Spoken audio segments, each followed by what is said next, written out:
తీసుకొని రావాల్సిందిగా ప్రార్థిస్తున్నాం. సహాయం చేయండి. వాయిద్యాల్లో సహాయపడండి. కరెంటు, మైకు, లైటు, లైవ్, వాతావరణము అన్నీ మీ స్వాధీనంలో ఉంచుకోండి. పాటల్లో సహాయపడండి. మా స్వరాలు ముట్టండి. దయలు మా తండ్రి మాకు కావాల్సిన పాటలు అనుగ్రహించండి. కావాల్సిన నీ మాటలు గూడా నీ పరలోక సింహాసనుండి మీరు అనుగ్రహించండి. ప్రజలెంత ఆశతో అక్కడితో వచ్చారు ప్రభా! కాబట్టి వారి ఆశ కొలది, వారి అక్కర కొలది మీరే నీ యొక్క వాక్యం ద్వారా మా అందరితో మాట్లాడుతురమ్మని ప్రార్థిస్తున్నాము. సహాయం చేయండి. మమ్మల్ని క్షేమంగా తెచ్చినందుకై మీకు స్తోత్రాలు చెల్లిస్తున్నాం. ఆరంభిస్తుంటుండగా మీరే సహాయపడండి. ఈ ఆవరణం అంతా కూడా నీ మహిమతో నింపండి.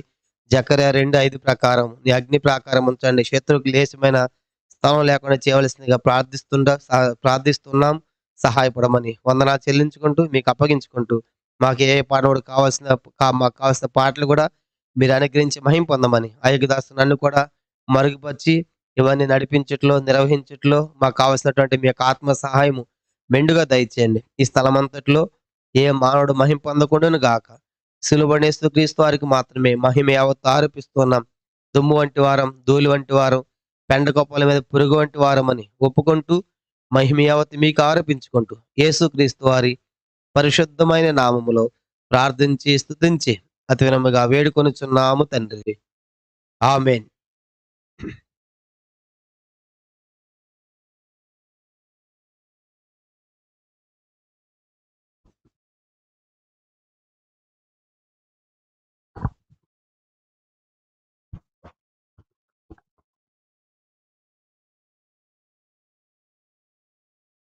రండి.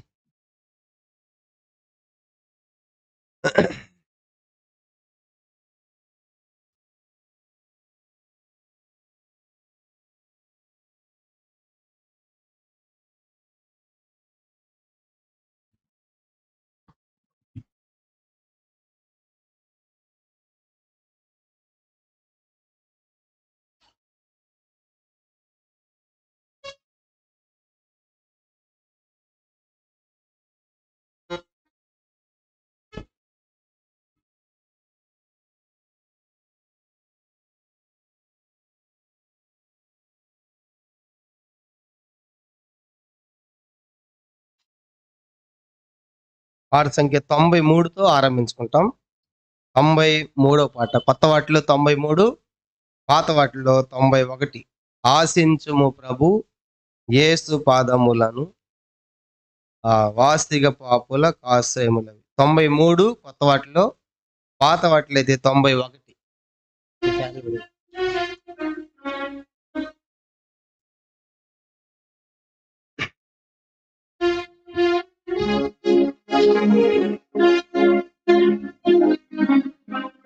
ఆశించుము ప్రభు యేసు పాదములను, ఆశించుము ప్రభు యేసు పాదములను, వాసిగా పాపుల ఆశ్రయములవి.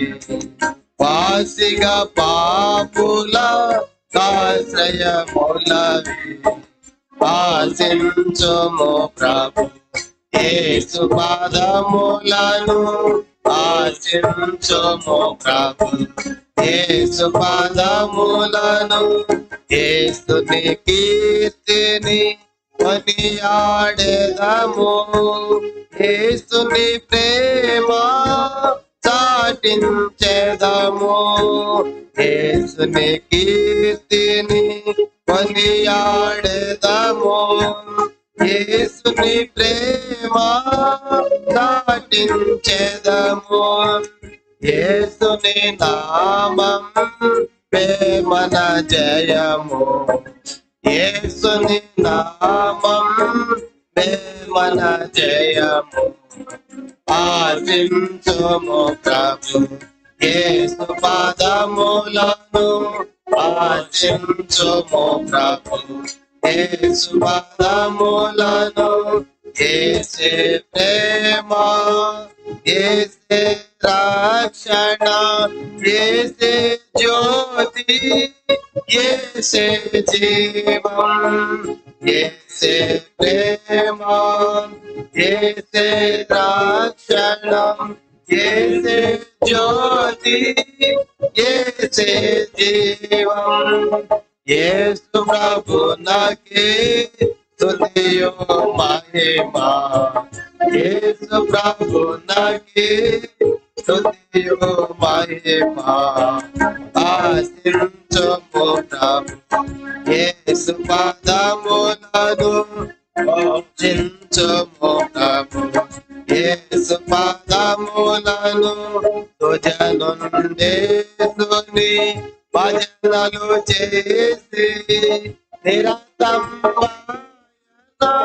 మరణము చేసి తుజ నుండి స్తుని భజనలు చేసి నిరంతరం మరణము చేసి ధన్యుండేసి యని పాడుమా ధన్యుండేసి యని పాడుమా ఆశించుము ప్రభు యేసు పాదములను ఆశించుము ప్రభు యేసు పాదములను సార్వత్రికము తన సృష్టి తన వారికి కృపానిధి సార్వత్రికము తన సృష్టి తన వారికి కృపానిధి తన ప్రేమాను మరువగబోకు తన ప్రేమాను మరువగబోకు ఆశించుము ప్రభు యేసు పాదములను ఆశించుము ప్రభు యేసు పాదములను యేసు పాదముల చేరి స్తుతించు ఆత్మ ప్రాణ శరీరమునర్పించు యేసు పాదముల చేరి స్తుతించు ఆత్మ ప్రాణ శరీరమునర్పించు యేసుని నీదు ప్రభువుగా నిలిచి యేసుని నీదు ప్రభువుగా నిలిచి ఆశించుము ప్రభు యేసు పాదములను ఆశించుము ప్రభు యేసు పాదములను వాసిగా పాపుల కాశ్రయములవే వాసిగా పాపుల కాశ్రయములవే ఆశించుము ప్రభు యేసు పాదములను ఆశించుము ప్రభు యేసు పాదములను. చివర్లో ప్రింట్ చేసిన వాటిలో 21వ పాట చివర్లో యాడ్ చేశారు. కొత్త పాటలు ప్రభు యేసు క్రీస్తు ఐశ్వర్యము శోధింపశక్యము కాదు 21వ పాట చివర్లో చేర్చబడిన పాటల్లో సాంగ్ నంబర్ 21.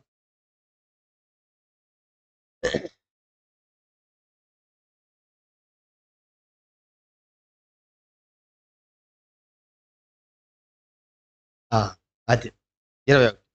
ప్రభు యేసు క్రీస్తు ఐశ్వర్యము శోధింపశక్యముగానిది. ప్రభు యేసు క్రీస్తు ఐశ్వర్యము శోధింపశక్యముగానిది. యుగ యుగముల నుండి తరతరముల నుండి యుగ యుగముల నుండి తరతరముల నుండి మరుగైయున్నట్టి మర్మము మరుగైయున్నట్టి మర్మము ప్రభు యేసు క్రీస్తు ఐశ్వర్యము శోధింపశక్యముగానిది. ప్రభు యేసు క్రీస్తు ఐశ్వర్యము శోధింపశక్యముగానిది.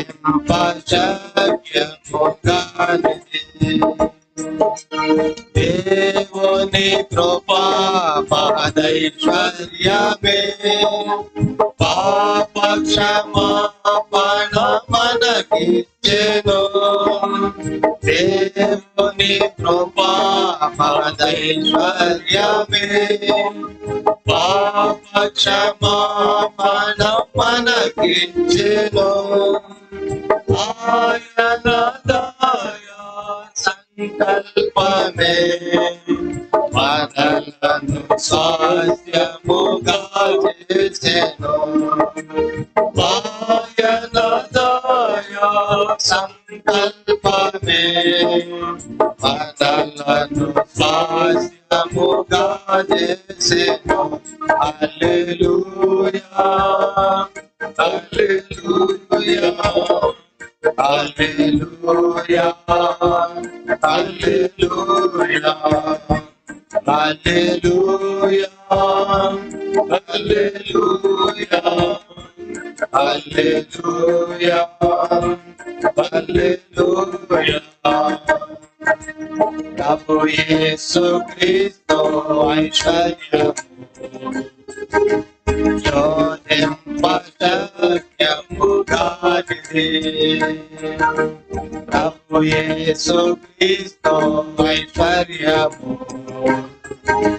శోధింపశక్యముగానిది. ఐశ్వర్యవంతుడు మన యేసు దారిద్రుడాయను మన కొరకే. ఐశ్వర్యవంతుడు మన యేసు దారిద్రుడాయను మన కొరకే. దేవునిగా తన్ను చేరుకొనను పరమును వీడి నరుడాయను. దేవునిగా తన్ను చేరుకొనను పరమును వీడి నరుడాయను. హల్లెలూయా హల్లెలూయా హల్లెలూయా హల్లెలూయా హల్లెలూయా హల్లెలూయా హల్లెలూయా హల్లెలూయా.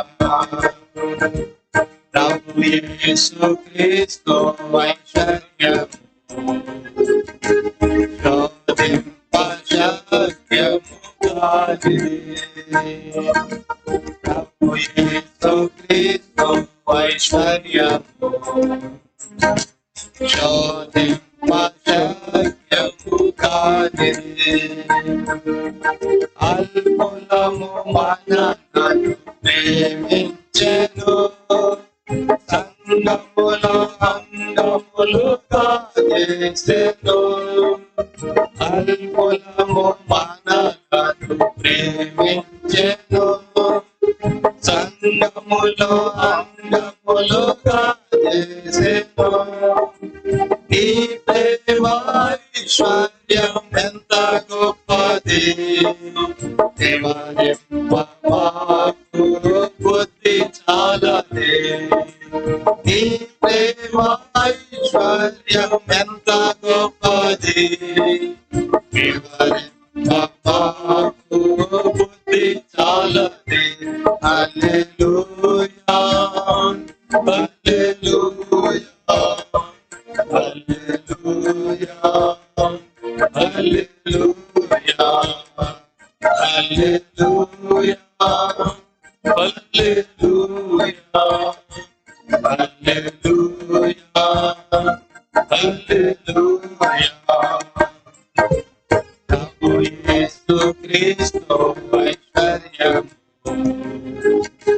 శోధింపశక్యముగానిది. ప్రభు యేసు క్రీస్తు ఐశ్వర్యము శోధింపశక్యముగానిది. ఒక్క ప్రభువే అందరికి ప్రభువై తనను ప్రార్థించు వారికందరికి ఒక్క ప్రభువే అందరికి ప్రభువై తనను ప్రార్థించు వారందరికి యూదులని త్రికులని భేదములేక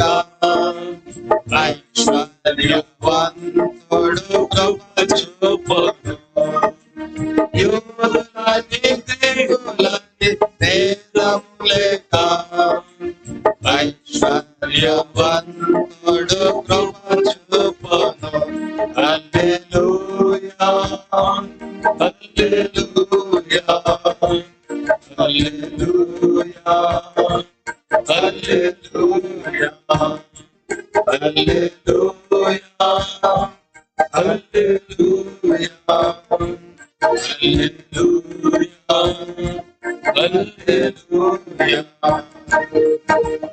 ప్రభు యేసు క్రీస్తు ఐశ్వర్యము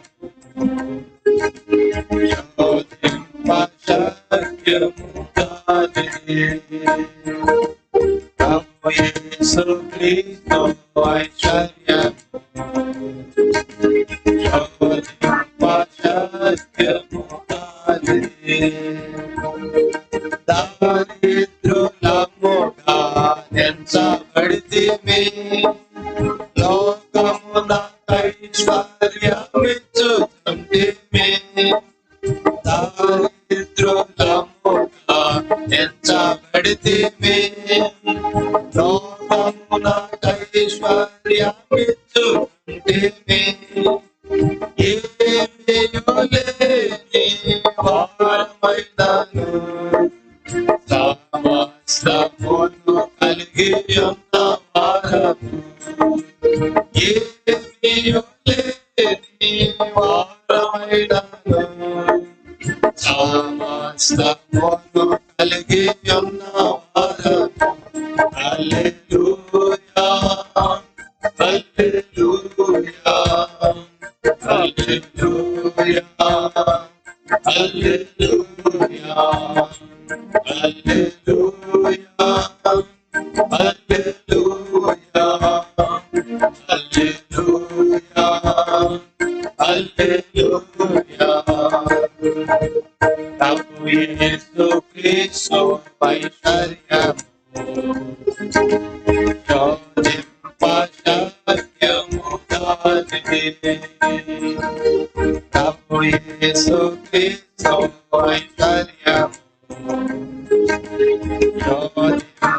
శక్యము కాదే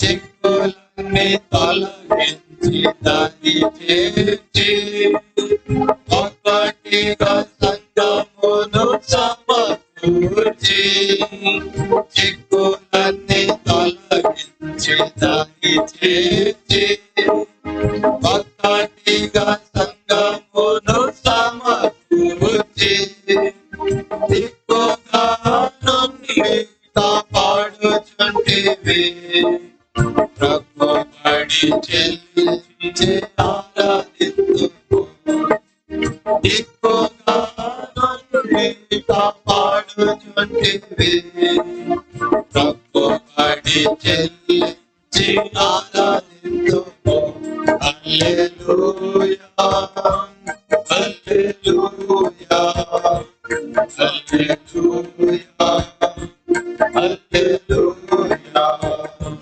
హల్లెలూయా హల్లెలూయా హల్లెలూయా హల్లెలూయా ప్రభు యేసు క్రీస్తు ఐశ్వర్యము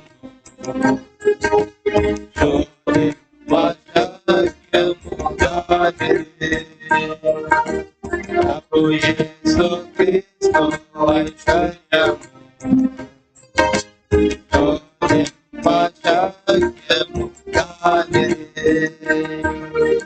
వచ్చుచున్న మన యేసు శక్తిమంతుడు ఐశ్వర్య జ్ఞాన బలులాయనకే వచ్చుచున్న మన యేసు శక్తిమంతుడు ఐశ్వర్య జ్ఞాన బలములాయనకే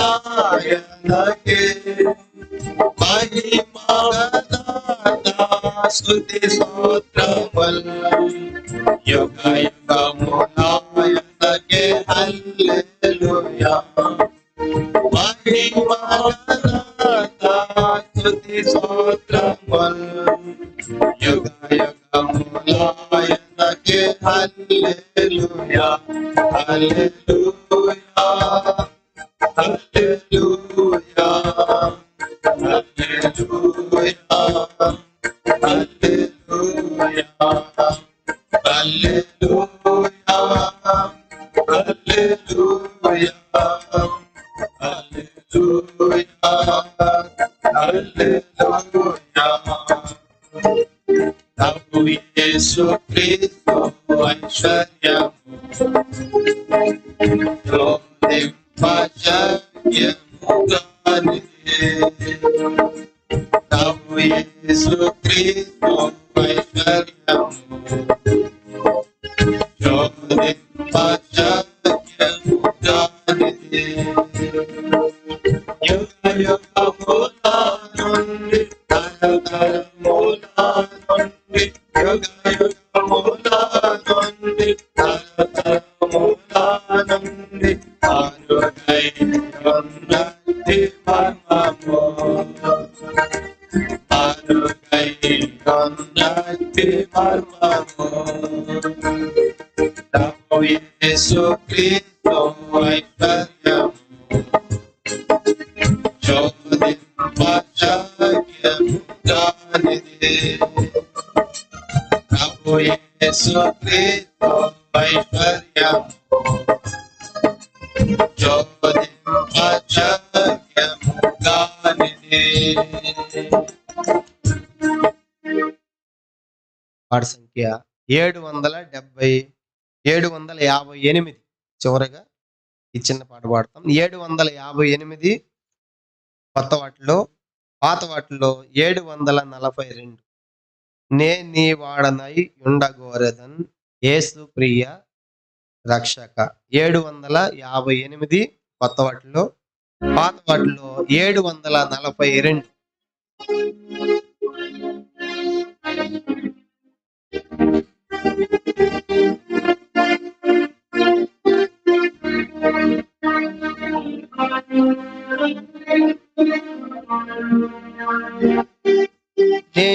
నీ వాడనై ఉండగోరెదన్ యేసు ప్రియ రక్షక. నీవు చూపు ప్రేమను గాంచితిన్ నన్ను చేర్చు నీ దారిన్ నన్ను చేర్చు చేర్చు చేర్చు రక్షక. నీవు పాట సిల్వాకున్ నన్ను చేర్చు చేర్చు చేర్చు రక్షక. గాయపడ్డ ప్రాకాకున్ నన్ను ప్రార్థిస్త వచ్చు మీద నీకు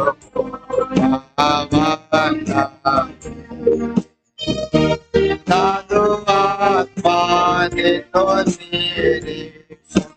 నీ చిత్తము నాకున్ నన్ను చేర్చు చేర్చు చేర్చు రక్షక.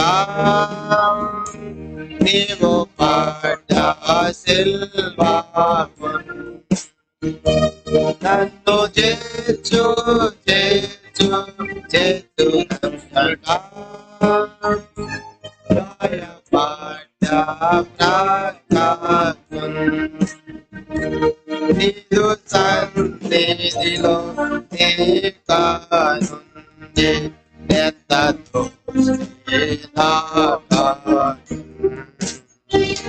స్నేహితునిగా పాటలాడు సర్వశక్తిమంతుడా శక్తి ప్రభుతో నన్ను చేర్చు చేర్చు చేర్చు రక్షకా నీవు పడ్డ శిల్పము నన్ను చేర్చు చేర్చు చేర్చు రక్షకా గాయపడ్డ ప్రాకారం నీదు దివ్య ప్రేమ నిశ్చయం ఇహ బుద్ధి కందదు పరమందునా దాని శ్రేష్టత నేనను భావించేదం నన్ను చేర్చు చేర్చు చేర్చు రక్షకా నీవు పాఠ సిల్వాకు నన్ను చేర్చు చేర్చు చేర్చు రక్షకా గాయపడ్డ ప్రాకారం బైబిల్ పల్ల వాడతాము. భలే భలే మాట బంగారు.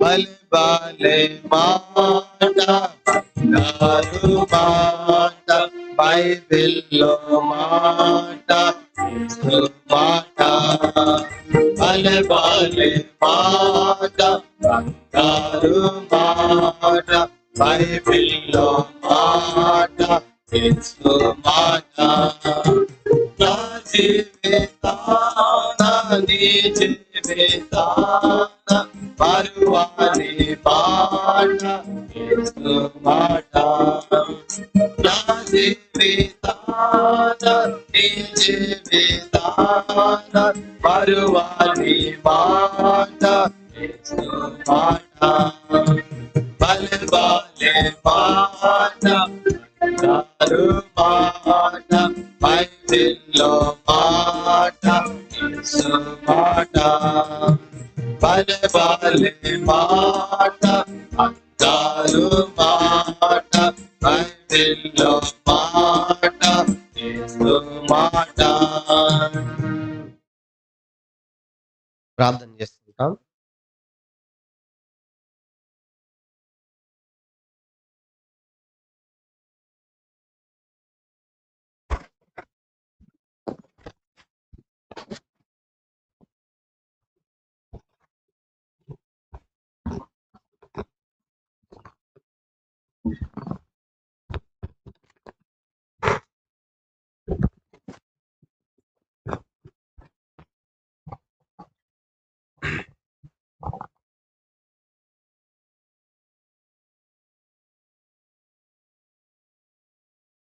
ప్రార్థన చేసుకుంటాం.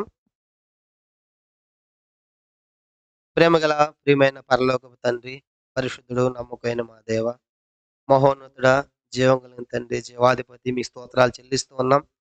ఇంతవరకు కూడా పాటల ద్వారా మీ నామాన్ని ఘనపరుచుకున్నందుకై స్తోత్రాలు. తిరిగి ఈ సమయంలో తండ్రి మరి వాక్య ధ్యానం నిమిత్తమై ఈ దినాల్లో రాజుల చరిత్రలు మేము ధ్యానం చేస్తూ ఉన్నాం. కార్యారంభము కంటే కార్యాంతం మేలని రాయబడింది. ప్రభా, దృష్టాంతంలో సంభవించిన సంగతులు యుగాంతమందున మాకు బుద్ధి కలగాలని, బోధ కలగాలని, ప్రభా నిత్యజీవం కలగాలని రాయించి పెట్టి మాతో మాట్లాడుతూ ఉన్నందుకై స్తోత్రాలు. నిజంగా తండ్రి, మరి ఇప్పటిదాకా 15 మంది రాజుల చరిత్రలు మేము ఎంతో స్పష్టంగా వింటూ వచ్చాం. ఈ దినము కూడా మరొక రాజును మేము చూడబోతుంటుండగా మా వాక్య ధ్యాన సమయం అంతా దీవెనకరంగా, ఆస్వాదకరంగా చేయండి. ఆ యొక్క దాసు నన్ను కూడా మరుగుపరిచి నాకును మాకును అందరికి కావలసిన వాక్కులు దయచేసి మహిమ పొందమని సమస్త మహిమ ఘనత మీకే ఆరోపించుకుంటూ వచ్చిన ప్రజలకి స్తోత్రాలు. రావాల్సిన వారికి ఎవరైనా ఉంటే మీ యొక్క ఏర్పాట్లు మార్గ మధ్యంలో సకాలం నడిపించండి. కొంతమంది లైవ్ లో చూస్తున్నారు, వారితో కూడా మీరు మాట్లాడమని. భవిష్యత్తులో కూడా చూస్తారు కొంతమంది, వారితో కూడా మీరు మాట్లాడి మహిమ పొందమని యేసు ప్రభు నామమున ప్రార్థించి వేడుచున్నాము తండ్రి. ఆమేన్.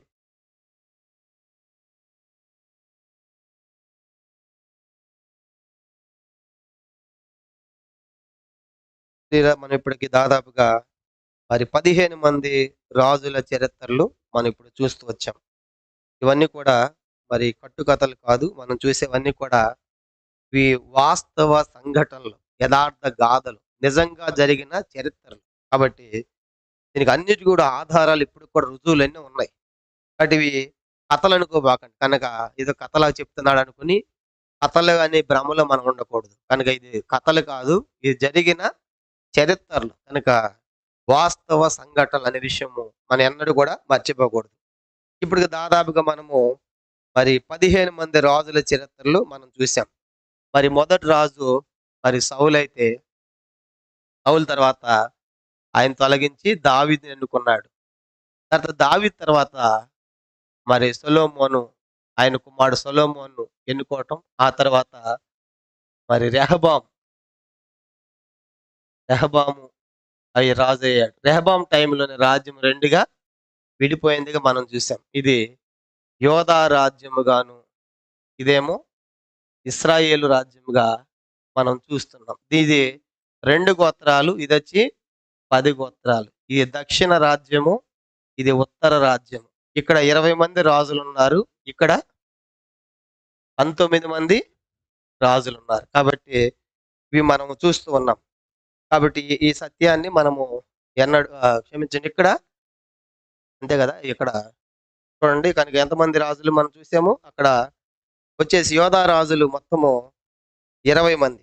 20 మంది రాజులు, ఇక్కడేమో 19 మంది రాజులుగా మనం చూస్తాం. ఇప్పుడు ఎన్నో రాజులు మనం ఉన్నాం చెప్పండి. మొదటి రాజు ఎవరు? మొదటి రాజు రెహబాం తాత ఆయన కుమారుడు అబియాం తాత ఆయన కుమారుడు ఆసా తాత ఆయన కుమారుడు యెహోషాపాత్ ఆయన కుమారుడు యెహోరాం తర్వాత అహజ్య తర్వాత అతల్య తర్వాత యోవాష్ తర్వాత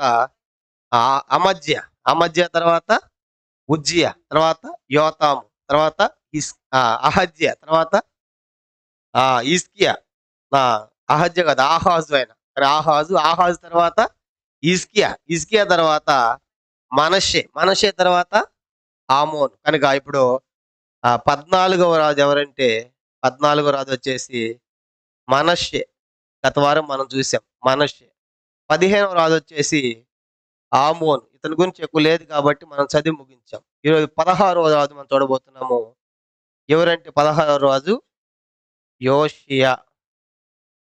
ఈ రాజు గురించి మనం ఈరోజు ధ్యానం చేయబోతున్నాం. కాబట్టి మరి ఇంకా మనష్షే ఎంత దుర్మార్గంగా ఉన్నప్పటికీ చివరి దినాల్లో చక్కగా అతడు అలా సరి చేసుకుని, పొరపాటును సరి చేసుకుని మళ్ళీ మంచి సంస్కరణలు ప్రవేశపెట్టి కనుక చనిపోయినట్టుగా మనం చూసాం. అతనికి అడుగు పుట్టినటువంటి ఆమోను మాత్రము తండ్రి చెడు క్రియలు చేశాడు, కానీ తండ్రిలాగా ఆమోనులో మార్పు జరగలేదు.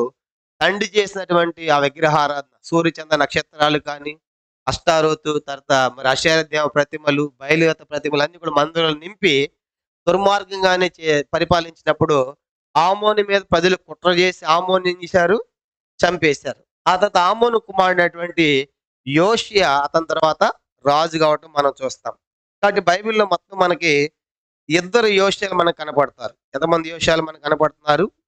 2 యోషియాలు మనకు కనపడతారు. కనుక మనం గమనించామంటే మరి మొదటి దినవృత్తాంతాలు 3వ అధ్యాయం చూడండి. మొదటి దినవృత్తాంతాలు మొదటి దినవృత్తాంతాలు 3వ అధ్యాయం. మొదటి దినవృత్తాంతాలు 3వ అధ్యాయము 15, 16 వచనాల్లో మనకు ఒక యోషియా కనబడుతున్నాడు. ఇతడే ఆమోను కుమారుడు. ఇతడెవరు? ఆమోను కుమారుడు. ఇతనే మనం చూడబోతున్నాం. కనుక ఇతడు ఆమోను కుమారుడు, లేకుంటే యోధా రాజు అని రాసుకోండి. ఆమోను కుమారుడు యోషియా. ఇతను ఒక యోషియా అయితే మరొక యోషియా కూడా బైబిల్ మనకు కనపడతాడు. జకర్యా గ్రంథము 6వ అధ్యాయం 10వ వచనంలో, జకర్యా గ్రంథము 6వ అధ్యాయం 10వ వచనంలో ఇక్కడ మరొక యోషియా కనపడుతుంది. ఇతడు ఎవరంటే యెరూషలేము నివాసులైన యూదులలో ఒకడు అని రాసుకోండి. కనుక 2వ యోషియా ఎక్కడంటే జకర్యా గ్రంథము 6వ అధ్యాయం 10వ వచనంలో మరి అక్కడ మనకు ఒక యోషియా అనేటువంటి ఒక వ్యక్తిని మనం చూస్తాం. అతడు ఎవరంటే యెరూషలేము నివాసులు యూదులలో ఒకడిగా మనకు కనబడుతున్నారు. కానీ బైబిల్లో మొత్తం ఎంతమంది యోషియాలు ఉన్నారు? 2 యోషియాలు. ఒకటి ఆమోను కుమారుడు, లేకుంటే యోధా 16వ యోధా రాజు అని గుర్తుపెట్టుకోండి. రెండో వాడు యెరూషలేము నివసిస్తున్నటువంటి యూదులలో ఒక నివాసిని గుర్తుపెట్టుకుంటాం. తర్వాత యోషి అంటే అర్థం ఏంటంటే యెహోవా బాగు చేయువాడు అని అర్థం. యోషి అంటే అర్థం ఏంటి? యెహోవా బాగు చేయువాడు. లేకుంటే రెండో అర్థము పోషించువాడు అని అర్థం కూడా ఉంది. కనుక యోషి అంటే ఒక అర్థం ఏంటంటే యెహోవా బాగు చేయువాడు మొదటి అర్థం అయితే, రెండవ అర్థము పోషించువాడు అని కూడా అర్థం. కాబట్టి ఇది యోషియాకున్న మీనింగ్. ఇద్దరు యోషియాలు చూసాము. కనుక యోషి అంటే అర్థం ఏంటంటే మరి యెహోవా బాగు చేయువాడు లేకుంటే పోషించువాడు అనే అర్థాలు ఉన్నాయి. మరి ఇతని గురించి ఎక్కడెక్కడ రాయబడింది అనేది కూడా మనం చూసామంటే రెండవ రాజుల గ్రంథము, రెండవ రాజులు 22 అధ్యాయము పూర్తిగాను, తర్వాత 23 అధ్యాయంలో మొదటి 30 వచనాల్లో ఉంటది. కనుక రెండవ రాజులు ఇది. కనుక రెండవ రాజులు 22 అధ్యాయం చాప్టర్ మొత్తం ఉంటది. తర్వాత 23 అధ్యాయం మొదటి 30 వచనాల్లో ఉంది. తర్వాత రెండవ దినవృత్తాంతములు 34 అధ్యాయము, 35 అధ్యాయం. ఈజీ గుర్తుపెట్టి 4 అధ్యాయాల్లో ఉంటది. కనుక రెండవ రాజులు 22 అధ్యాయం మొత్తం ఉంటది. 23 అధ్యాయంలో మొదటి 30 వచనాల్లో ఉంది. రెండో భాగం వచ్చేసి రెండో దినవృత్తాంతాలు 34, 35 అధ్యాయాలు. అంటే ఇప్పుడు మనము ఎన్ని అధ్యాయాలు చూడాలి ఈరోజు? 4 అధ్యాయాలు. కాబట్టి ఈ 4 అధ్యాయాలు ఉన్న చరిత్ర మొత్తం చూడాలి. కాబట్టి గుర్తుపెట్టుకుంటాం. కాబట్టి ఈ 2 భాగాల్లో ఉంది. రెండవ రాజులు 22 అధ్యాయము, 23 అధ్యాయం 30 వచనాల వరకు. తర్వాత రెండో దినవృత్తాంతాలు 34, 35 అధ్యాయాలు. ఇప్పుడు ఇతని ఫ్యామిలీ గురించి మనం చూడబోతున్నాం. ఎంతమంది యోషియాలో చూసాం? యోషి అంటే అర్థం అంటే చూసాము. ఎక్కడెక్కడ ఉందో చూసాం బైబిల్ అతని గురించి. ఇప్పుడు అతని ఫ్యామిలీలోకి వెళ్తే అతనికి ఎంతమంది భార్యలు, ఎంతమంది పిల్లలు అనేది కూడా మనం చూడాలి.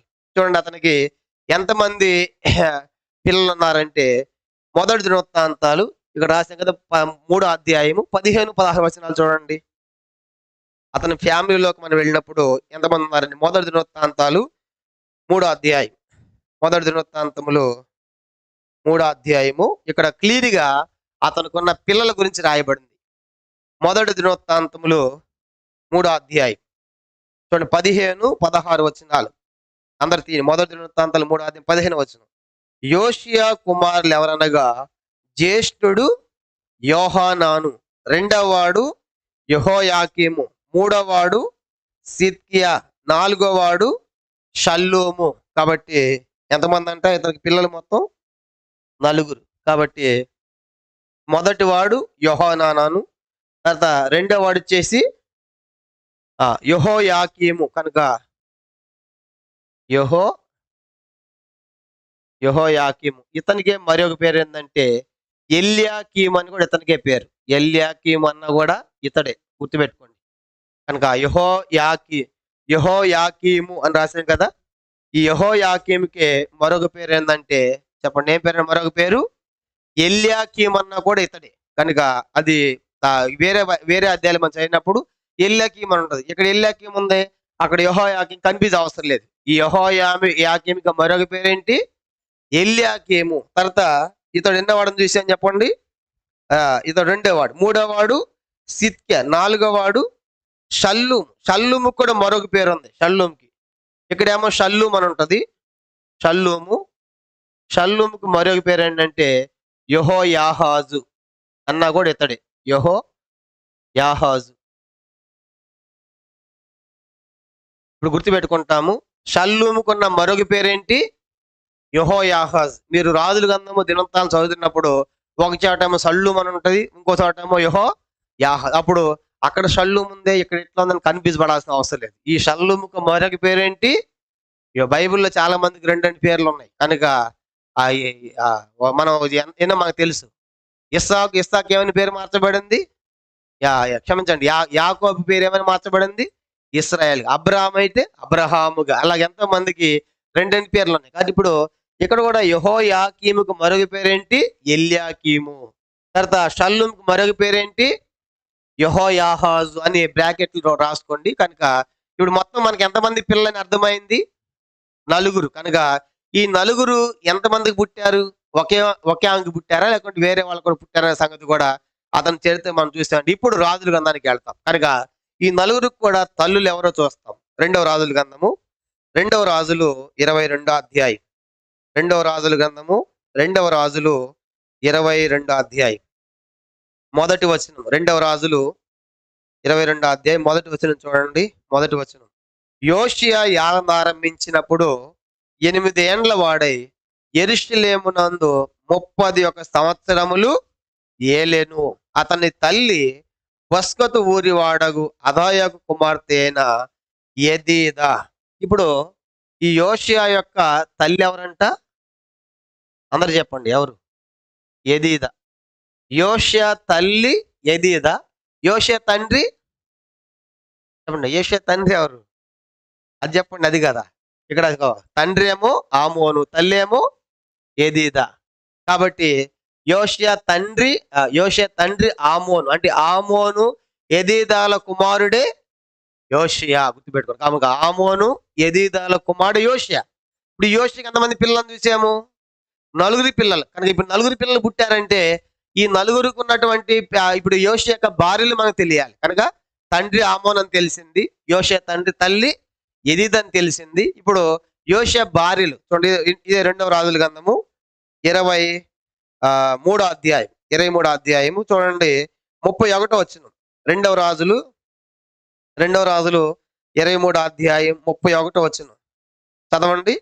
యెహోయాహాజు యాగం ఆరంభించినప్పుడు 23 ఏండ్ల వారై యెరూషలేములో 3 మాసములు ఏలెను. అతని తల్లి లెబ్నా ఊరి వాడైన యిర్మియా కుమార్తెయగు హమూటలు. ఇప్పుడు యెహోయాహాజు అని చదివాం.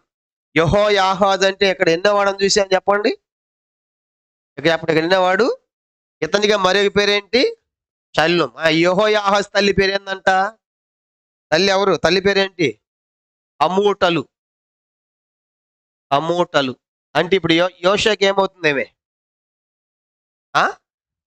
యోషియాకి మొదటి భార్య. గుర్తుపెట్టుకోండి. కనుక అర్థమైంది కదా? కన్ఫ్యూజ్ పడాల్సిన అవసరం లేదు. మళ్ళీ చెప్తాను తర్వాత. ఇప్పుడు 36వ వచనం చదవండి. 36వ వచనం కింద 36 అందరు చదువుతాం. 36 అందరు చదవండి. ఇదే అధ్యాయం 36.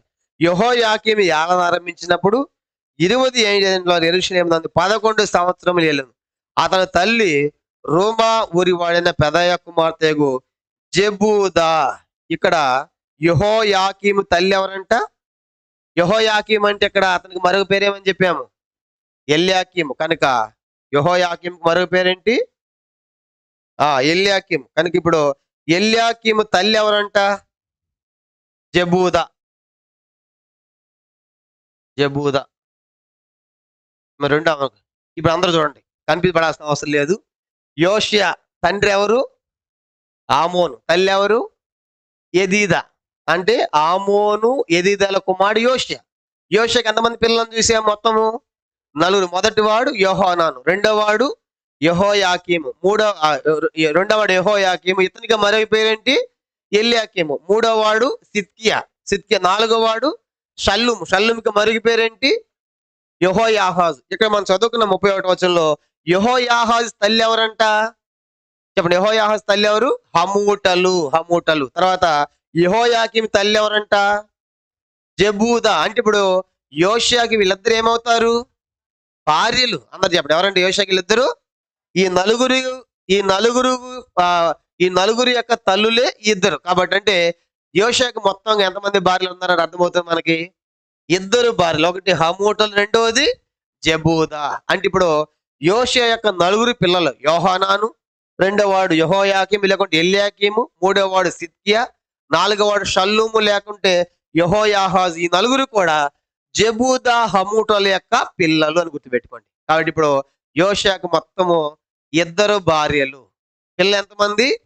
4. అది గుర్తుపెట్టుకోండి. కాబట్టి ఇప్పుడు 4 పిల్లల పేర్లు కూడా మనకు వచ్చి ఉండాలి. మొదటి వాడు యెహోనాను, రెండవ వాడు యెహోయాకీము లేకుంటే ఎల్యాకీము, 3వ వాడు సిద్కియా, 4వ వాడు షల్లూము లేకుంటే యెహోయాహాజు అని గుర్తుపెట్టుకుంటాం. ఇది క్లుప్తంగా అతని ఫ్యామిలీ యొక్క హిస్టరీ.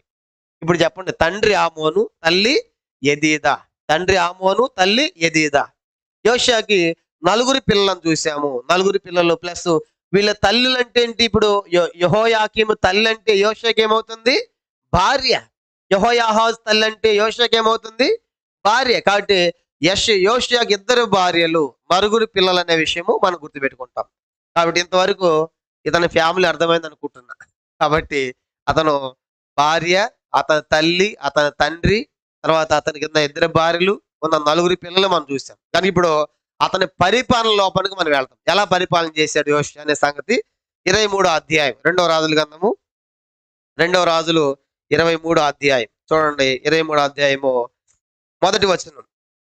2వ రాజులు 22వ అధ్యాయం, 22వ అధ్యాయం మొదటి వచనం. యోషియా యాగం ఆరంభించినప్పుడు 8 ఏండ్ల వాడై యెరూషలేమునందు 31 సంవత్సరము ఏలెను. ఇతడు ఎప్పుడు రాజు అయ్యాడంట? అందరు చెప్పాలి. ఏ సంవత్సరం రాజు అయ్యాడంట? 8 ఏండ్లు. అంతకంటే తక్కువ వయసులో రాజు అయిన వాళ్ళు ఎవరు ఉన్నారా?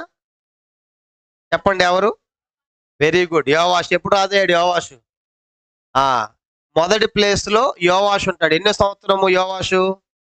యోవాషు అంటే వాళ్ళ అత్త మామ పెంచారు కదా, యెహోషబెతు, యెహోయోదా. కనుక అతను 7 సంవత్సరాల వయసులో రాజుని చేశారు. ఇతడు మొదటి ప్లేస్ లో ఉంటాడు.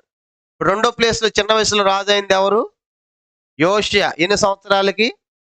8 ఏంటి. ఇతడు రెండో ప్లేస్ లో ఉంటాడు. మూడో ప్లేస్ లో ఇంకా రాజు అయింది ఎవరు ఇంకా తక్కువ వయసులో? వీళ్ళ తర్వాత చెప్పండి.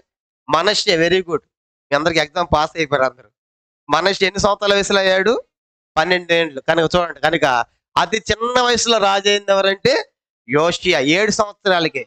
క్షమించండి, యోవాషు. తర్వాత రెండో ప్లేస్ లో యోషియా కనబడతాడు. మూడో ప్లేస్ లో మనష్యేగా. అంతే. మీకు డౌట్ రావచ్చు, మరి ఎంత చిన్న వయసులో రాజు అయితే ఎట్లా పరిపాలన చేశారు? ఇప్పుడు మా బాబు 9 సంవత్సరాలు, ఏమో అర్థం కాదు సరిగా. మరి ఎట్లా పరిపాలన చేసేవాళ్ళు అంటే, వాళ్ళని పెంచినటువంటి యోవాషుని పెంచారు వాళ్ళ మామ యెహోయోదా.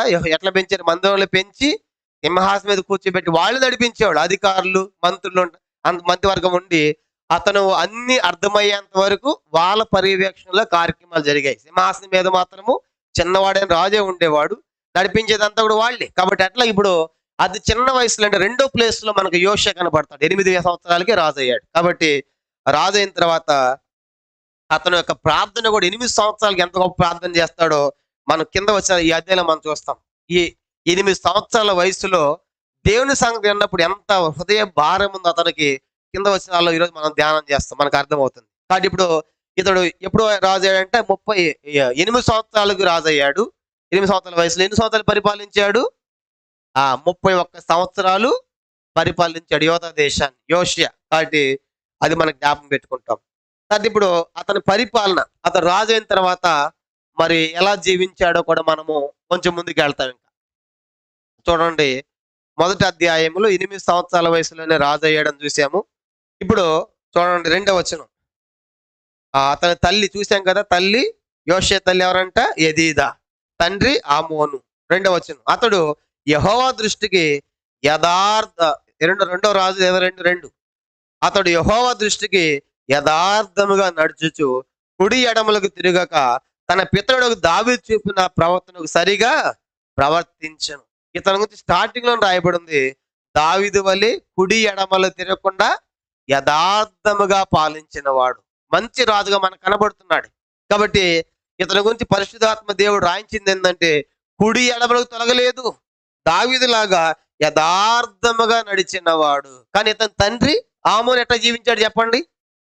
ఆమోను ఎలా జీవించాడు?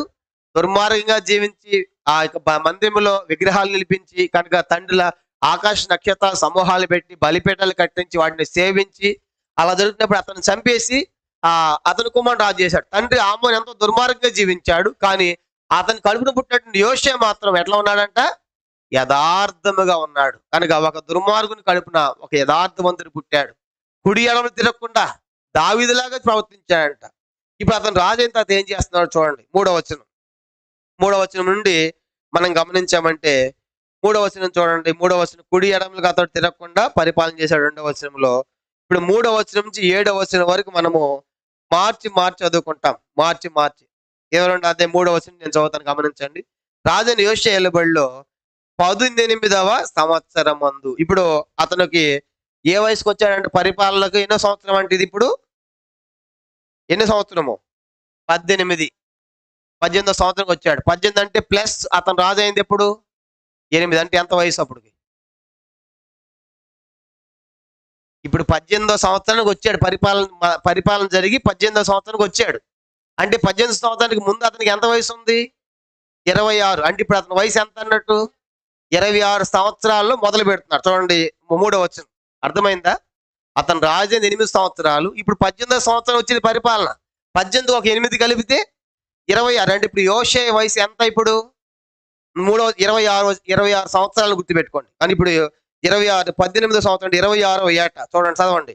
సంవత్సరం ముందు మెషుల్లామునకు పుట్టిన అజల్య కుమారుడగు శాస్త్రీయునైన షాపాన్ను యెహోవా మందిరానికి పొమ్మని చెప్పి రాజు అతనితో ఇలాగ సెలవిచ్చెను.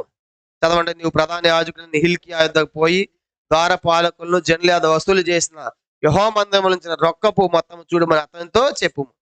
యెహోవా మందిరపు పనికి అధికారులై పని జరిగించి వారి చేతికి ఆ ద్రవ్యమును అప్పగించిన తరువాత యెహోవా మందిరం అందల శిథిలమైన స్థలాన్ని బాగు చేయటకై యెహోవా మందిర పని చేయు కూలి వారికి వారు దానిని ఇయ్యవలననియు, వడ్ల వారికిని శిల్పకారులకును కాసే పని వారికిని మందిరాన్ని బాగు చేయటకై మ్రాణులనేమి చెక్కిన రాళ్ళనేమి కొనుటకు ఇయ్యవలనని తెలియజెప్పుము. చాలా గమనించామండి. ఇప్పుడు అతడు రాజు అయిన తర్వాత అక్కడ ఉన్నటువంటి ముఖ్యమైన వారితో, మరి శాస్త్రితో, తర్వాత అజర్య కుమారుడైన శాస్త్రితోను, అక్కడ ఉన్నటువంటి ప్రధాన యాజకుని హిల్కియాతోను వాళ్ళతో చెప్తున్నారు.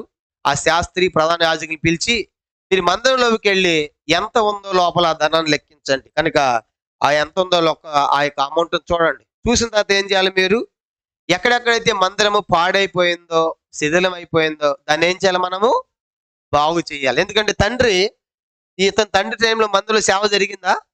జరగలేదు. కనుక అన్ని మూసేశాడుగా. అంటే ఆహాజ్ లాగా చేశాడు కదా, అంతా పాడు చేసి బలిపీఠాలు కట్టి విగ్రహాలు పెట్టి కనుక అంత దుర్మార్గం ప్రవర్తించి మందిరాన్ని పాడు చేశాడు. ఇప్పుడు యోషియా రాజు అయిన తర్వాత అక్కడ ప్రధాన యాజకుని ముఖ్యమైన పిలిచి, మీరు మందిరం లోపలికి వెళ్ళండి, లోపల ఎంత ఉందో ఆ ద్రవ్యం ఎంత ఉందో లెక్క చూడండి. లెక్క చూసిన తర్వాత మందిరంలో పాడైపోయిందని మనం ఏం చేయాలి? శిథిలమైన వాటిని మనము బాగు చేయాలని చెప్పేసి వాళ్ళని పంపిస్తున్నారు. వాళ్ళని పంపిన తర్వాత ఆ వడ్ల వారేమి, శిల్పకారులేమి, కాసే పని వారేమి, ఆ పని చేసే వాళ్ళందరికీ మనం ఏమి ఇవ్వాలి? డబ్బులు ఇవ్వాలి కదా, ఒట్టిగా పని చేయరు కదా వాళ్ళు. కానీ ఇప్పుడు వాళ్ళందరికీ మనం జీతం ఇవ్వాలి, వాళ్ళకి డబ్బులు ఇవ్వాలి. కాబట్టి ఎంత ఉందో చూడండి పొండి అని చెప్పేసి వాళ్ళని పంపించాడు. అవన్నీ సమకూర్చాడు. ఆ వచ్చినటువంటి ఇప్పుడు ఆ నియమిస్తున్న నమ్మకస్తులు ఎట్లా ఉన్నారు చూడండి. ఆ పని చేసే వాళ్ళు, ఆ అధికారులు కూడా. 7వ వచనం. ఆ అధికారులు నమ్మకస్తులని వారి చేతికి అప్పగించిన ద్రవ్యం గురించి వారి యొద్ద లెక్క పుచ్చుకొనకుండిరి. ఆ అధికారులు ఎట్లాంటి వాళ్ళు అంటే, యోషియా టైంలో మందిరం మీద అధికారులుగా ఉండి ఆ బాగు చేస్తున్నారు. శిథిలమైన వాటిని, పాడైపోయిన వాటిని బాగు చేస్తున్నారు అధికారులు. ఎలాంటి వారంట? నమ్మకమైన వారండి. నిజంగా ఎంత అద్భుతం కదా. ఎందుకంటే దేవుని ఇంట్లో నమ్మకమైన వారు ఉండాలి. ప్రతి దానికి కూడా నమ్మకం ఉండాలి. మేము తిమోతంగుల దగ్గర 6 సంవత్సరాలు దగ్గరగా. ఆ తిమోతంగుల అత్తగారు అంటే గుడి ఆంటీ వాళ్ళ అమ్మగారు ఉండేది. కనుక హెబ్రోన్లో కూడా ఉంది, నిస్తి ఆంటీ. కనుక దాదాపు ఒక 3 నెలల దాకా మాతోనే ఉండేది. నల్గొండ వచ్చినప్పుడల్లా మధ్యాహ్నం ఖాళీ టైంలో అలా కూర్చుంటే చాలా సమయం కూర్చునేవాడు అమ్మమ్మ దగ్గర. అమ్మమ్మ అని పిలిచేవాళ్ళు, కనుక బాగా దగ్గరగా ఉంటారు కాబట్టి. పిలిస్తే ఆమెకు కావాల్సిన మందులన్నీ కూడా నన్నే తెమ్మనేది, నేను తీసుకొచ్చేవాడిని. ఆ మందులు తెచ్చిన తర్వాత ₹1 మిగిలింది అనుకోండి, ₹1 మిగిలితే మళ్ళీ తెచ్చిస్తే ఒక మాట చెప్పేది, డబ్బు ఇచ్చే దగ్గర ₹1 అయినా సరే, 1 పైసా లెక్క ఉన్నట్టుగా ఇచ్చేయాలి. నువ్వు ధర్మం చేసినప్పుడు ఏనుగుదైనా ధర్మం చేయి. ఈ సమయం చెప్పేది నాకు. నువ్వు ధర్మం చేసేటప్పుడు పెద్ద ఏనుగుదైనా ధర్మం చేయొచ్చు, కానీ లెక్క అప్పగించే కాడ ₹1 కదా, 1 పైసా కదా అనుకోవద్దు. మనం జాగ్రత్తగా ఉండాలి దేవుని ఇంట్లో, దేవుని పనిలో. కనుక నేను అక్కడ పెద్ద 10 లక్షలు ఇచ్చేసా కదా, ₹1 కదా అని చెప్పి లెక్క రాయకూడదు. కనుక అట్లా చేయకూడదని చెప్పేది. అని ₹1 కూడా తీసుకునేది, అలా చెప్పేది. కనుక మనం లెక్క ఎక్కడైనా సరే, మందులో కానీ బయట మనం చేసే పనిలో ₹1 కూడా తేడా రాకుండా లెక్క పెట్టాలి. నువ్వు ధర్మం చేసేటప్పుడు పెద్దగా ధర్మం చేయి, ఏనుగంత పెద్ద విస్తారంగా ధర్మం చేయి, కానీ లెక్కలో మాత్రం తేడా రాకూడదు. కొంతమంది తెలుసు, మా దగ్గర సంఘ పెద్దలు కూడా ఉన్నారు. లెక్క పెట్టే దగ్గర నేను కూడా ఉంటాను, కానుకల దగ్గర లెక్క పెట్టేటప్పుడు ఏం చేస్తారంటే, ₹2-3 తక్కువ అయిన అనుకోండి, ఆ చిల్లర రాయటం ఎందుకని, సపోజ్ ₹7 అని రాయాలనుకోండి, ₹10 రాశానంటాడు, 3 కలుపుతాడు. ఎందుకని అంటే పర్లేదంటే లెక్క క్లియర్గా ఉంటుంది బ్రదర్, ₹3 నేను వేసుకుంటాడు. అంతేగాని ఆ ₹7 తీసి నా జేబులు వేసుకుంటాను. కనుక ఏం చేస్తారంట, ₹3 కలుపుతారు. కనుక పర్లేదు, దేవుని మందిరమే కదా, ₹7 270 రాయాలనుకోండి, లేకపోతే 3070 రాయాలనుకోండి, ఆ చిల్లర కొస్తరు వాళ్ళే కలుపుతారు. అక్కడ రాకపోయిన కానుక అంటే ఎక్కువ వేస్తున్నారు కానీ తక్కువ వేయటం లేదు. అంటే నా తలంపు ఏంటంటే, దేవుని ఇంట్లో మనం ₹1 ఎక్కువ దేవుని ఖర్చు పెట్టినా పర్వాలేదు కానీ దేవుని మాత్రం మనము తినకూడదు, జాగ్రత్త. కాబట్టి ఇక్కడ కూడా అధికారులు ఎట్లా ఉన్నారంటే చాలా పర్ఫెక్ట్ గా ఉన్నారు. అధికారులు అంటే లెక్క ఇస్తా ఉంటే వాళ్ళు అంటారు, అయ్యా వద్దు ప్లీజ్, మీ లెక్క మాకు తెలుసు కదా, ఇంత అయిందన్న ఇంత అయిందని ఇస్తా ఉంటే మీరెందుకు మాకు లెక్క చెబుతారు, మీరు ఎలాంటి వాళ్ళు మాకు తెలుసు, మీరే ₹1 వేసేవాళ్ళు కానీ తినేవాళ్ళు కాదు, మాకు లెక్కలు అవసరం లేదంటున్నారు. చూసారా? కానీ ఇప్పుడు ఇక్కడ అధికారులు అంట లెక్కలు తీసుకోవట్లా. అధికారులు నమ్మకస్తులను వారి యొద్ద లెక్క పుచ్చుకొనకుండిరి అంటే అర్థం ఏంటి? వాళ్ళ యొద్ద లెక్కలు అడగటం లేదు. ఈరోజు సంఘాలు ఎట్లయిపోయినాయి అంటే అన్ని గొడవలు, కేసులు, కొట్లాట్లేదంటే లెక్కలు కనుక ఆడిటింగ్ ఉండాలి. అంత తిన్నాడు, ఎంత తిన్నాడు, ఎన్ని చూస్తాం మనం, ఎన్ని భయంకరమైన సంగతులు ఈ దినాల్లో. కాబట్టి కారణం ఏంటంటే లెక్కలు సరిగా లేవు. కాబట్టి ఇక్కడ రాయబడిన మాట ఏంటంటే అధికారులు ఎలాంటి వాళ్ళని చాలా నమ్మకమైన వారు. కాబట్టి ఆ నమ్మకమైన కాబట్టి ఆ పనిచేసే వాళ్ళందరికీ కూడా ఆ ద్రవ్యాన్ని సమకూర్చారు, లోపల లెక్కించారు, శిథిల పని వాటిని బాగు చేయించారు. ఆ కాసే పని వారికి, శిల్ప పని వారికి కనుక ఏవైతే చెక్కారో వాళ్ళందరికీ డబ్బులు ఇచ్చారు. అట్లా మందిరాన్ని శుభ్రం చేస్తా ఉన్నారు. మందిరం శుభ్రం చేస్తా అంటే మధ్యలో వాళ్ళకి ఒక గ్రంథం దొరికిందంట ఆ మందిరంలో. ఏంది చూడండి కింద వచనాలు. అట్లా బాగు చేస్తున్న సమయంలో మందిరంలో వాళ్ళకి ఏం దొరికింది? 8వ వచనం 22 అంతటా ప్రధాన యాజకుని హిల్కియా యెహోవా మందిరం మందు ధర్మశాస్త్ర గ్రంథము నాకు దొరికినని షాపాను శాస్త్రి చెప్పి ఆ గ్రంథమును షాపానుకు అప్పగించాను. చాలు. ఇప్పుడు అట్లా మందిరాన్ని శుభ్రం చేస్తా ఉంటే, బాగు చేస్తా ఉంటే ఏం దొరికిందంట? దాంట్లో ధర్మశాస్త్ర గ్రంథం. కనుక చూడండి అంతా క్లీన్ చేస్తా ఉన్నారు. అంటే అంతకుముందు రాజు ఆమోను కదా, ఆ ఆమోను దుర్మార్గ పరిపాలించి సేవ జరగకుండా చేశాడు కదా. కాబట్టి ఎక్కడ ఎంత పాడైపోయినాయి. కానీ అవన్నీ శుభ్రం చేస్తా ఉన్న సమయంలో ఒక గ్రంథం దొరికింది వాళ్ళకి. ఏ గ్రంథం అనేది? ధర్మశాస్త్ర గ్రంథం. తీసుకుని చదువుతున్నా చూడండి. ఆ గ్రంథం దొరికితే అతడు దాన్ని ఆ షాప్ అనేటువంటి శాస్త్రితో చెప్తే ఆ షాపానికి అప్పగించాడు. అతడు దాన్ని చదివి 9వ వచనం రాజు నొద్దకు తిరిగి వచ్చి మీ సేవకులు మందిరం ముందు దొరికిన ద్రవ్యమును సమకూర్చి యెహోవా మందిరపు పని విషయంలో అధికారులని పనివారి చేతికి అప్పగించిన వర్తమానము తెలిపి యాజకుని హిల్కియా నాకు ఒక గ్రంథము అప్పగించినని రాజుతో చెప్పి ఆ గ్రంథము రాజు సముఖమందు చదివించాను. ఇప్పుడు రాజు దగ్గరికి వచ్చారు, అయ్యా నువ్వు చెప్పినట్టుగానే మందులో డబ్బంతా లెక్క చూసి అధికారులు ఏం చేశారు? పనిచేసిన వారికి ఇచ్చేశారు ఆ డబ్బు. తర్వాత మాకు ఒక గ్రంథం దొరికింది, ఆయన ఒక గ్రంథం దొరికితే ఆ గ్రంథం నాకు ఇచ్చాడు, కాబట్టి ఇప్పుడు నీ దగ్గర తీసుకొచ్చి ఆ గ్రంథం అన్నాడు. ఇప్పుడు రాజు చదవమంటున్నాడు. ఇప్పుడు రాజు ఎవరు? యోషియా. కానీ ఇప్పుడు యోషియాకు వచ్చి చెప్తున్నారు వాళ్ళు, కానీ నువ్వు చెప్పినట్టుగానే మందిరంలో లెక్క చూసాము, డబ్బులు వచ్చిన డబ్బులు ఏం చేసాము? పనిచేసిన వారికి అధికారులు పంచిపెడుతున్నారు నమ్మకంగా. తర్వాత ఆ క్రమంలోనే శుభ్రం చేస్తున్న క్రమంలో మాకేం దొరికింది? ఒక గ్రంథం దొరికింది అన్నట్టు. కనుక అది మాకు తీసుకొచ్చాడని కానీ ఇప్పుడు రాజు అంటాడు చదవమంటాడు. 11వ వచనం చూడండి, 22:11 రాజు ధర్మశాస్త్రము గల ఆ గ్రంథపు మాటలు విన్నప్పుడు తన బట్టలు చింపుకొనెను. ఎవరంటే బట్టలు చింపుకుంటుంది? ఎవరు చెప్పండి? రాజు. కనుక ఎందుకు ఈ బట్టలు చింపుకుంటున్నాడు? కనుక ఏముంది ఆ గ్రంథములో? అసలు ఆ మందిరంలో గ్రంథం ఎందుకు ఉంది? అక్కడ చూడండి, ద్వితీయోపదేశ కాండం మందిరంలో గ్రంథం ఎందుకు ఉందంటే మందసం పెట్టిన తర్వాత మందసంతో పాటు ధర్మశాస్త్రాన్ని పెట్టేవాళ్ళు. ద్వితీయోపదేశ కాండం 31వ అధ్యాయం. ద్వితీయోపదేశ కాండం 31వ అధ్యాయము చూడండి, 31వ అధ్యాయం 25-26 వచనాలు. ద్వితీయోపదేశ కాండం 31వ అధ్యాయము 25-26 వచనాలు చదువుకుంటాం. 25 మోషే యెహోవా నిబంధన మందసమును మోయు లేవీయులకు చూచి ఆజ్ఞాపించదేమనగా మీది ధర్మశాస్త్ర గ్రంథం తీసుకొని మీ దేవుని యెహోవా నిబంధన మందసము ప్రక్కన ఉంచుడి, అది అక్కడ నీ మీద సాక్షార్థముగా ఉండును. అందరు చూడండి వైపు. ఇప్పుడు మందసం ఉంది కదా, మందసంలో 3 వస్తువులు ఉన్నాయి. అహరోను చిగిర్చిన కర్ర, నిబంధన పలకలు, తర్వాత మన్నాతో ఏమన్నా పాత్రలు. అది మందసం. ఆ మందసం పక్కన ఏం పెట్టమంటున్నాడు? ఏం పెట్టాలంట? ధర్మశాస్త్రం. అదే గ్రంథం దొరికింది ఇప్పుడు వీళ్ళకి. అది శుభ్రం చేస్తా ఉంటే అట్లా ధర్మశాస్త్ర ప్రతి ఒక్కటి ఎక్కడ ఉండాలి? మందిరములో ఉండాలి. చూడండి, పెద్ద పెద్ద చర్చెస్ మనం వెళ్ళినప్పుడు బయట అద్దాలు పెట్టేసి దాంట్లో బైబిల్ పెడతారు. ఎందుకా అనుకుంటాం చాలా సార్లు చూసినప్పుడు. కొన్ని చేతి చేసుకొని బయట పెడతారు, కొన్ని చేతి చేసుకొని లోపల డాష్ దగ్గర పెద్ద బైబిల్ పెడతారు తీసి. సిఎంసి కూడా పోతే మేము పోతాం, రేపు ఆదివారం పోతున్నాము. ఆడ ఎంట్రన్స్ లో కూడా కొన్ని బైబిల్స్ అక్కడ పెడతారు కనుక చదివే వాళ్ళు ఉంటారని చెప్పేసి రోజుకు ఒక పేజీ తిప్పుతా ఉంటారు. అద్దాల బైబిల్ మనకు కనబడతా ఉంటది.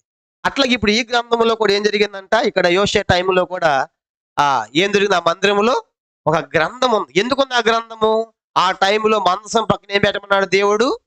ధర్మశాస్త్రాన్ని పెట్టమన్నాడు. కాబట్టి ఇప్పుడు ఆ గ్రంథం మీకు దొరికింది. కాబట్టి ఇప్పుడు ఆ గ్రంథం అంటే పండితుల అభిప్రాయం ఏంటంటే ద్వితీయోపదేశ కాండము 29, 30, 31 అధ్యాయాలు సంబంధించినటువంటి విషయాలు ఆ గ్రంథములో ఉన్నాయని పండితుల యొక్క అభిప్రాయం. కనుక ద్వితీయోపదేశ కాండము 29, 31 అధ్యాయాల్లో ఉన్న సంగతులన్నీ కూడా అంటే ద్వితీయోపదేశ కాండ గ్రంథం వాళ్ళకు దొరికిందని పండితుల అభిప్రాయం. ఇప్పుడు యోషియా రాజే సమయానికి ఈ గ్రంథం దొరికింది. మందిరం శుభ్రం చేస్తున్న గ్రంథం దొరికింది. గ్రంథాన్ని చదువుతున్నప్పుడు ఏం జరిగిందంటే యోషియా ఏం చేశాడు చెప్పండి? బట్టలు చింపుకున్నాడు. అంటే ఊహించండి, ఆ గ్రంథంలో ఏముంటది? ఏముంటే అలా బట్టలు చింపుకోవాల్సి వచ్చింది? ఎంతో భయంకరమైన కీడు అక్కడ ఉంది. అంటే యోషియా రాజే సమయానికి దేశం అంతటా అందరూ ఏం చేస్తున్నారు? ఆకాశ నక్షత్రాలను పూజిస్తున్నారు, సూర్య నక్షత్రాలను పూజిస్తున్నారు, బయలుదేవతను ప్రతిమ నిలిపాడు. ఎవరు? తండ్రి రామను కదా. అంటే దేశం అంతా విచ్చలవిడైపోయింది. అంటే దేశం అంతా విగ్రహాలు నిండిపోయింది. ఈ గ్రంథం దొరకగానే ఈ గ్రంథంలో సంగతులు చెప్తా ఉంటే అమ్మో ఇలాగుందా, అయితే నా దేశం ఇలా లేదు కదా, దేశం అంతా వ్యతిరేకంగా ఉంది, దేశం మీద కీడు రాబోతుంది, శిక్ష రాబోతుంది అని చెప్పేసి బట్టలు చింపుకుంటున్నాడు యోషియా. దీనంతా బాగు చేయాలి ఇప్పుడు దేశం. కానీ ఈ గ్రంథం ప్రకారం ప్రజలు లేరు. ఈ గ్రంథంలో చెప్పాడు ద్వితీయోపదేశ కాండంలో ఆకాశ నక్షత్రాలకు సాగిల పడకూడదు, ప్రతిమ నిలబడ్డని చెప్పాడు కదా. ఆ గ్రంథం చదువుతా ఉంటే యోషియాకి చదివిన గ్రంథానికి ఉన్న పరిస్థితి పొంతన లేదు. కాబట్టి ఇంత చెడిపోయింది ఆ దేశం అని చెప్పేసి భయపడి బట్టలు చింపుకుంటున్నాడు. చూడండి ఏం జరిగిందో. ఆ బట్టలు చింపుకొని 12వ వచనం, తరువాత రాజు యాజకుడైన హిల్కియాను, షాపాను కుమారుడు అహీకామును, మేకాయ కుమారుడు అక్బోరును, షాపాను శాస్త్రిని, ఆశయను రాజసేవకులు ఒకరిని పిలిచి ఆజ్ఞాపించినదేమనగా, మీరు పోయి దొరికిన ఈ గ్రంథపు మాటలను గూర్చి నా విషయములో, అంటే యోషియా నా విషయంలో ఏం జరుగుతుందో జనుల విషయంలో కూడా యోధా వారందరి విషయంలో ఏం జరగబోతుంది యెహోవా యొద్ద విచారణ చేయండి. మన పితరులు తమ విషయములో రాయబడిన దాని అందరి ప్రకారము చేయక ఈ గ్రంథపు మాటలు వినని వారై గనుక యెహోవా కోపాగ్ని మన మీద ఎంత అధికముగా మండుచున్నది. కానీ ఇప్పుడు అంటాడు, అందరూ చూడాలి, ఈ గ్రంథం తీసుకుని పోండి. మన ఆ టైంలో ప్రవక్త ఎవరున్నారంటే హుల్దా అనేటువంటి ఒక స్త్రీ ప్రవక్త ఉంది. ఈ గ్రంథాన్ని తీసుకుని పోయి ఆ ప్రవక్త దగ్గరికి, హుల్దా దగ్గరికి అడగండి. మొట్టమొదటి నా గురించి అడగండి, నా విషయం ఏం జరగబోతుంది, జనుల విషయం ఏం జరగబోతుంది, యోధా పట్టణానికి ఏం జరగబోతుందో అడిగినట్టు పోండి అని చెప్పేసి ఆ గ్రంథం ఇచ్చి ప్రవక్త దగ్గరికి పంపిస్తున్నాడు. ప్రవక్త అంటే ఎన్నోసార్లు చెప్పా, ప్రవక్త అంటే దేవుని విషయాలు మనుషులు తెలియజేసేవాడు. ఇప్పుడు ప్రవక్త ఎవరంటే అక్కడ హుల్దా అనే ప్రవక్త దగ్గరికి వెళ్ళారు. ఈ గ్రంథాన్ని వెళ్ళగానే ఆమె ఏం చెప్పిందంటే, భయంకరమైన కీడు, దీంట్లో రాబోయే కీడంతా మీకును మీ ప్రజలకు రాబోతుందని ప్రకటన చేశాను. చూడండి కింద వచనాలు. ఎప్పుడైతే ఈ గ్రంథాన్ని తీసుకెళ్లారో ఆ ప్రవక్త దగ్గర 14 వచనం, కాబట్టి యాజకుడిని హిల్కియాయు, అహీకామును, అక్బోరును, షాపాను, ఆసెమాయను ప్రవక్తయగు హుల్దా యొద్దకు వచ్చిరి. ఈమె వస్త్రశాలకు అధికారియగు యెహోషువకు పుట్టిన తిప్కా కుమారుడైన షల్లూముకు భార్య యెరూషలేములో 2వ భాగమందు కాపురస్తురాలై ఉండెను. ఈమె యొద్దకు వారు వచ్చి మాటలాడగా, ఇప్పుడు ఆమె చెప్తా ఉంది 15వ వచనం, ఈమె వారితో ఇట్లనెను. ఎవరితో? యోషియా పంపించిన ఆ మనుషులతో, అధికారులతో ఏమంటుందో చూడండి. మిమ్మును నా ఎదుకు పంపిన వాంతి ఈ మాట తెలియజెప్పుడు. ఎవరు పంపించింది ఎవరు? యోషియా రాజు పంపించాడు కదా, నా ఎదుగు పంపించాడే ఆ రాజుకు చెప్పండి. ఏం చెప్పాలంట? యెహోవా సెలవిచ్చినది ఏమనగా, యోధా రాజు చదివించిన గ్రంథములో రాయబడిన కీడంతటిని ఏది విడిచిపెట్టకుండా నేను ఈ స్థలం మీదకి, దాని కాపురస్తుల మీదకి రప్పింతును. ఎందుకు? ఈ జనులు నన్ను విడిచి ఇతర దేవతలకు ధూపం వేయచ్చు, తమ సకల కార్యముల చేత నాకు కోపం పుట్టించున్నారు కనుక నా కోపం ఆరిపోకుండా ఈ స్థలం మీద రగులు కొనుస్తున్నది. యెహోవా విచారణ చేయుటగా మిమ్మల్ని పంపిన యోధా రాజునకు ఈ మాట తెలియపరుచుడి. చూసారా, క్లియర్ చెప్పేసింది. ఆ గ్రంథం తీసుకుని రాగానే మీరు చెప్పండి, మేము పంపిన రాజు చెప్పండి, దీంట్లో రాయబడిన కీడు ఏది విడిచిపెట్టకుండా మీ అందరి మీదకి రాబోతా ఉంది. ఎందుకు అట్లా జరిగిందంటే ఈ ప్రజలు యోధా పట్టణస్థులు నన్ను విడిచి ఇతర దేవతలను సేవించి పూజించారు కాబట్టి ఈ కీడు రాబోతుంది. చూసారా, ఇప్పుడు ఇదంతా ఆమోన్ చేసిన పని. ఆమోను సాగుబోయే ముందు కనుక రాజు అయిన తర్వాత దేశమంతా పాడు చేశాడు. తండ్రిలాగా మనిషి మొదటి నిలిపి విగ్రహాలు ఆమోన్ నిలిపాడు, కానీ మనిషి మారు మనసు పొంది సరి చేసుకుని అవన్నీ తొలగించాడు. కానీ ఆమోన్ రాజు అయిన తర్వాత వీడు చేసిన పని ఏంటంటే మళ్ళా మనిషి నిలిపి కుట్ర చేసి చంపేశారు. అవన్నీ అట్లా ఉండిపోయినాయి. వాటినే ఫాలో అవుతున్నారు జనులు. కానీ ఈ ధర్మశాస్త్ర గ్రంథం జరగగానే ఈ ధర్మశాస్త్ర గ్రంథం రాయబడిన దాన్ని పొంతం లేకున్నప్పటికీ భయపడ్డాడు యోషియా, బట్టలు చెప్పుకున్నాడు, గ్రంథం తీసుకెళ్లాడు, ప్రవక్త దగ్గరికి వెళ్ళాడు. ప్రవక్త చెప్పింది దీంట్లో రాయబడిన వాడు వాస్తవమే, ఈ ప్రజలను విడిచిపెట్టారు, అది ఇక్కడ ఎవరి ఇష్టానుసారం వాళ్ళు దుర్మార్గం పరిపాలిస్తున్నారు, దుర్మార్గం జీవిస్తున్నారు, దేవుని విడిచిపెట్టాడు కాబట్టి దేవుడు ఏది విడిచిపెట్టకుండా కీడంతా రప్పిస్తానని చెప్పగానే ఈ మాట చెప్పండి అని చెప్పాడు. అప్పుడు యోషియా ఏం చేశాడు చూడండి, 19 వచనం. యోషియా యెహోవా యొద్ద విచారణ చేయుటకై మిమ్మల్ని పంపిన యోధా రాజునికి ఈ మాట తెలియపరచు. 19 ఇశ్రాయేలు దేవుని యెహోవా సెలవిచ్చినదేమనగా ఈ స్థలము పాడగుననియు దాని కాపురస్తులు దోషనాస్పదులగుననియు నేను చెప్పిన మాటలను ఆలకించి మెత్తని మనస్సు కలిగి యెహోవా సన్నిధిని దీనత్వం ధరించి నీ బట్టలు చింపుకొని నా సన్నిధిని కన్నీళ్లు రాల్చుతూ గనుక నీవు చేయ మనం నేను అంగీకరించి అన్నాను. నేను నీ పితరుల యొద్ద చేర్చుదును, నీవు నెమ్మది నొందిన వాడవై సమాధికి చేర్చబడుదువు. నేను ఈ స్థలం మీదకి రప్పింపో కీడు నీవు కన్నులతో చూడనే చూడవు. ఇదే యెహోవాకు అంతటి వారి వర్తమాను రాజున వద్దకు తెచ్చిరి. అంటే ఏం జరిగిందంటే ఎప్పుడైతే ఈయన చెప్పిందో యోషియా వెంటనే మెత్తని మనస్సు కలిగి బట్టలు చింపుకొని తను తగ్గించుకొని కన్నీళ్లు రాల్చి ప్రభా క్షమించి ఈ దేశాన్ని కన్నీళ్లు రాల్చి వేడుకునే దేవుడు అంట అతని ప్రార్థన అంగీకరించి పోన్లే నువ్వు పశ్చాత్తాపడుతున్నావు కాబట్టి ఇప్పుడు నీ టైంలో ఈ కీడు రాకుండా తప్పిస్తా కనుక నువ్వు నెమ్మదిగా సమాధికి పోతావు, నీ తర్వాత రప్పిస్తానని దేవుడు చెప్పాడు. ఈ సంగతులన్నీ కూడా అధికారులు తీసుకొచ్చారు. ఎవరి దగ్గరికి వస్తున్నాయి ఇప్పుడు అధికారులన్నీ కూడా? రాజు దగ్గరికి వచ్చారు. కనుక ఇప్పుడు ఆ ప్రవక్త దగ్గరికి వెళ్ళాడు. ఆ ప్రవక్త చెప్పింది కనుక కులదా ప్రవక్త కదా, బైబిల్లో ప్రవక్తీలు కూడా ఉన్నారు, ఆడవాళ్ళు కూడా ప్రవక్తలుగా. ఎవరెవరు చెప్పండి? దెబోరా ప్రవక్తే, మిరియాం ప్రవక్తే, కులదా కూడా ప్రవక్తే. కాబట్టి అన్న కూడా, కాబట్టి ఇలా మనం చూస్తాం. కాబట్టి ఈమె కూడా ప్రవక్త. కాబట్టి ఇప్పుడు ఈమె దేవుని దగ్గరికి వెళ్ళి మాట్లాడి చెప్పిన తర్వాత కీడంతా వస్తుంది చెప్పగానే ఆ కీడు గురించినటువంటి పశ్చాత్తాపం ఎంతగా పశ్చాత్తాపడినటువంటి యోషియా అధికారులు, సైనికులు, మంత్రులు అందరూ ఉండగానే బట్టలు చింపుకొని కేకలు వేసి కన్నీరు కాచాడు. కాబట్టి ఆ ప్రవక్త చెప్పింది మళ్ళా యోషియా చేసినటువంటి పశ్చాత్తాపాన్ని బట్టి కీడు అతని టైంలో రాకుండా నేను వేరే వాళ్ళ టైంలో రప్పిస్తానని చెప్పేసి అవి చెప్పి ఆ వర్తమానం తీసుకుని అందరూ కూడా రాజు దగ్గరికి వచ్చారు. ఇంతవరకు 22వ అధ్యాయం అయిపోయింది. ఇప్పుడు ఈ ప్రవక్త దగ్గరికి వచ్చినటువంటి వారందరూ కూడా యోషియా చెప్పారు, యోషియా రాజా నువ్వు చెప్పినట్లుగానే గ్రంథం రాయబడి కీడంతా మన మీదకి రాబోతుందయ్యా. ప్రవక్త చెప్పిన మాట నిజమే, కానీ నువ్వు పశ్చాత్తాపడ్డావు కాబట్టి, నువ్వు ఏడ్చావు కాబట్టి కీడు నీ టైంలో కాకుండా తర్వాత జరుగుతుందంట అని చెప్పారు. అప్పుడు రాజు ఏం చేశాడంటే ప్రజలందరినీ పిలిచాడు. ఎందుకు చెప్పండి? ప్రజలందరూ ఇప్పుడు ఏం చేయాలి? ఆ విగ్రహాలన్నీ కూడా విడిచిపెట్టాలి. కనుక కీడు రాబోతుంది, మా నాయన చేసిపోయాడు కనుక ఇప్పుడు నేను తెలుసుకున్న ఇవన్నీ కూడా. కాబట్టి ఇప్పుడు ఆ దేశం అంతటిని సమావేశపరిచాడు. అంటే ఒక పెద్ద మీటింగ్ పెట్టాడు దేశంలో, అందరిని పిలుస్తాడు. 23వ అధ్యాయం చూడండి, 23వ అధ్యాయము. అప్పుడు రాజు యోధా పెద్దలందరినీ, యెరూషలేము పెద్దలందరినీ తన యొద్దకు పిలువనంపించి యోధా వారిని, యెరూషలేము కాపురస్తులందరినీ, యాజకులను, ప్రవక్తలను, అల్పులను, గనులను, జనులందరూ పిలుచుకొని యెహోవా మందిరానికి వారు వచ్చి వారు వినుచుండగా యెహోవా మందిరమందు దొరికిన నిబంధన గ్రంథంలోని మాటలన్నిటి చదివి వినిపించెను. ఇప్పుడు రాజు ఆయన నాడు బట్టలు చింపుకున్నాడు కదా, ఇప్పుడు మళ్ళీ చదవన్నాను కానీ ప్రజలందరికీ ఆ మాటలు వినిపించాడు. ఇప్పుడు ప్రజలందరూ కూడా ఏం చేయాలి చెప్పండి? ఆ మాటలు ప్రజలందరూ ఏం చేయాలి? ప్రజలందరూ వింటాం కాదు, బట్టలు చింపుకోవాలి వాళ్ళు కూడా. వామ్మో ఇక్కడ రాబోతున్నా మా మీద కానీ. కాబట్టి ఇప్పుడు ఆయన అన్నాడు కదా, అంటే అవన్నీ చదివిస్తే వారి లోపల ఏం జరగాలి? మార్పు రావాలి. చూడండి, ఏదైనా ఒక శిక్ష రాబోతుంది అనుకోండి, భయంకరం, అందరూ ఒక దగ్గర కూడుకుంటాం. ఇప్పుడు కూడుకొని చెప్తా ఉన్నారు రాబోతున్న కీడు అంటా ఉంటే అయ్యేది ఎట్లా ముందు తొలగించే మార్గం చూడు అని అంటారు. చూడండి, అట్లా ఇప్పుడు అందరూ సమావేశపరిచి తను చదివించిన గ్రంథం వాళ్ళు కూడా చదివించాడు.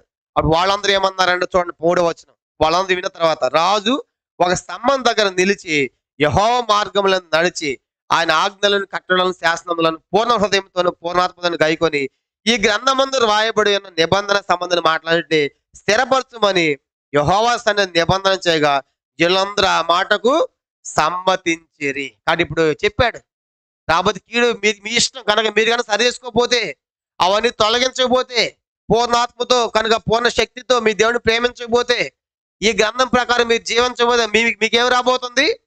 కీడు రాబోతుందంటే అయ్యయ్యా మీ మాట వింటాం మీ మాట వింటామని రాజు మాటకి ఏం చేశారంటే వారి జనులందరూ కూడా సమ్మతించారు. అయ్యా నీ మాట వింటాం, ఇవన్నీ తొలగిస్తాం అన్నారు. కానీ ఇప్పుడు ఏం చేయాలక ఇక్కడ నుంచి ఈ 4వ వచనం నుంచి మనం గమనించామంటే సంస్కరణలు, దేశంలో ఉన్నటువంటి విగ్రహాలన్నీ కూడా తొలగించే పని వాళ్ళు మొదలు పెట్టారు. చూడండి 4వ వచనం, రాజు మాట ప్రకారం మేము వింటామన్నారు. 4వ వచనం, రాజు బయలుదేవతకును అషేర దేవికిని ఆ నక్షత్రములకు చేయబడిన ఉపకరణములన్నిటినీ యెహోవా ఆలయంలో నుండి యువతలకు తీసుకొని రావాలని ప్రధాన యాజకుని హిల్కియాకును 2వ వరుస యాజకులను ద్వారపాలకులను ఆజ్ఞేయగా హిల్కియా వాటిని యెరూషలేము వెలుపల కిద్రోను పొలములో కాల్చివేసి బూడిదను బేతేలు ఊరికి పంపివేసెను. చూసారా? కాబట్టి ఇప్పుడు ఏం జరిగిందంట? మీ మాట వింటామన్నారు కదా, మరి ఇప్పుడు రాజు మాట ఉంటే మీరు ఏం చేయాలి? ఇప్పుడు దేశంలో ఏమున్నాయి? దేశంలో ఉన్నాయండి విగ్రహాలు. వాటిని ఏం చేయాలి? మీరు ఇప్పుడు తొలగించుకోవాలి. తొలగించారు, అవన్నీ తీసుకొచ్చారు, కాల్చివేశారు. కాల్చివేసి ఆ బూడిని ఎక్కడ పంపించారంట? బేతేలు వరకు. బేతేలు ఇశ్రాయేల్లో యోధాల భూభాగమా ఇశ్రాయేల్ భూభాగమా? బేతేలు. ఇక్కడ నుంచి మొట్టమొదటి రాజు ఇక్కడ నుంచి విడిపోయిన తర్వాత యెరోబాము మొట్టమొదటి రాజు, దానిలో ఒకటి బేతేలు ఒకటి ఏం పెట్టాడు? తొడలు పెట్టాడని చెప్పాలా? అంటే బేతేలు ఎక్కడ ప్రదేశము? ఇశ్రాయేల్లో. అంటే ఇక్కడ కాదు, ఇక్కడ కూడా పంపించాడు, కనుక వీళ్ళ కూడా పంపించాడు కనుక కాల్చి. అంటే అక్కడ కూడా ఏం చేయాలి? మీరు తొలగించుకోవాలి. ఆల్రెడీ ఈ హిజ్కియా తర్వాత ఈ అషూర్ రాజు ఈ యొక్క ఇశ్రాయేల్లో అంత చెరలోకి వెళ్ళిపోయింది. ఎవరి చెరలోకి వెళ్ళిపోయిందని చెప్పాము? అషూరు చెరలోకి వెళ్ళిపోయారు. ఇశ్రాయేల్ ఎవరి చెరలోకి వెళ్ళిపోయారు? ఇక్కడ రాజు లేడు. ఎవరు కుంటి వాళ్ళు, గుడ్డి వాళ్ళు, ముసలి వాళ్ళు, నడవలేని వాళ్ళు విడిచిపెట్టి మిగతా వాళ్ళందరినీ ఎత్తుకుని పోయాడు, చెరలోకి తీసుకొని పోయాడు. ఎవరు? అషూర్ రాజు. ఇక్కడ రాజు లేడు, కొద్ది శేషం మిగిలారు. ముసలి వాళ్ళు, కుంటి వాళ్ళు, గుడ్డి వాళ్ళు అలాంటి వాళ్ళు వదిలేసి వెళ్ళిపోయాడు. ఇప్పుడు ఇక్కడ కాల్చిన తర్వాత బేతేలు కూడా పంపిస్తున్నాడు దాన్ని. బేతేలు కూడా అంటే ఇక్కడ ఉండకూడదు విగ్రహాలు, ఇక్కడ కూడా ఉండకూడదనే ఉద్దేశంతో బేతేలుకు పంపించాడంట. చూడండి, పంపించేశాడు. తర్వాత 5వ వచనం, మరి యోధా పట్టణముల యందు ఉన్న ఉన్నత స్థలముల్లోను యెరూషలేము చుట్టూన్న చోట్లను ధూపం వేయుటకై యోధా రాజులు నియమించిన అర్చకులనేమి బయలులకు సూర్యచంద్రులకును గ్రహములకును నక్షత్రములకును ధూపం వేయి వారినేమి అతడు అందరినీ నిలిపివేసాను. చూసినా అప్పుడు దాకా దేని ధూపాలు వేస్తున్నారంట? సూర్య నక్షత్ర గ్రహాలకు ధూపాలు వేస్తున్నారు. కానీ ఇప్పుడు మీరు నా మాట వింటానన్నారు కదా, అవన్నీ కాల్చివేయండి. మాట వింటానన్నారు కదా, ఇవన్నీ కూడా ఏం చేయాలి? ఇప్పుడు మీరు నిలిపేయండి. అది చేయకూడదు కనుక, వాడికి ధూపాలు వేయకూడదు కనుక అందరితో ఆపివేయండి అని చెప్పాడు. నిలిపేశాడు, ఆపివేశాడు.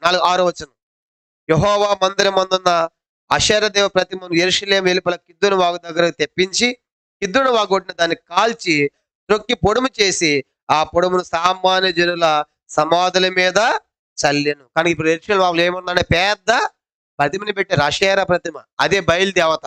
దాన్ని కూడా బయట తీసుకుని పోయి కాల్చి పొడి చేసి మనుషుల మీద చల్లేశారు. అంటే చూడండి, బయట విగ్రహాలను తొలగించారు, సూచన నక్షత్రాలు మొక్కేదంతా ఆపివేశాడు, ఆ పెద్ద ప్రతిమను బయట తీసుకుని దాన్ని కాల్చివేసి ఆ పొడిలాగా చల్లేశాడు, విగ్రహం లేకుండా చేశాడు. తర్వాత ఏం జరిగిందంట? 7వ వచనం, మరి యెహోవా మందిరమందున పురుషగాముల ఇండ్లను పడగొట్టించిన. మందిరం ఎవరన్నా? పురుషగాములు అంటే వేశ్యలు కనుక పురుషగాములు వేశ్యలున్న మందిరంలో విగ్రహాలు వేశ్యలు పెట్టారు. కాబట్టి ఆ మందిరం మందున పురుషగాముల ఇండ్లు అంటే వేశ్యలకి ఇండ్లను కూడా పడగొట్టించాడు. మందిరంలో వేశ్యలు ఉండడానికి వీల్లేదు, మందిరంలో విగ్రహాలు ఉండడానికి వీళ్ళు తొలగించాడు. తర్వాత అచ్చట అషేరా దేవికి గొళ్ళను అల్లు స్త్రీలు వాసము చేయుచుండ్రు. ఎంత దుర్మార్గం అండి!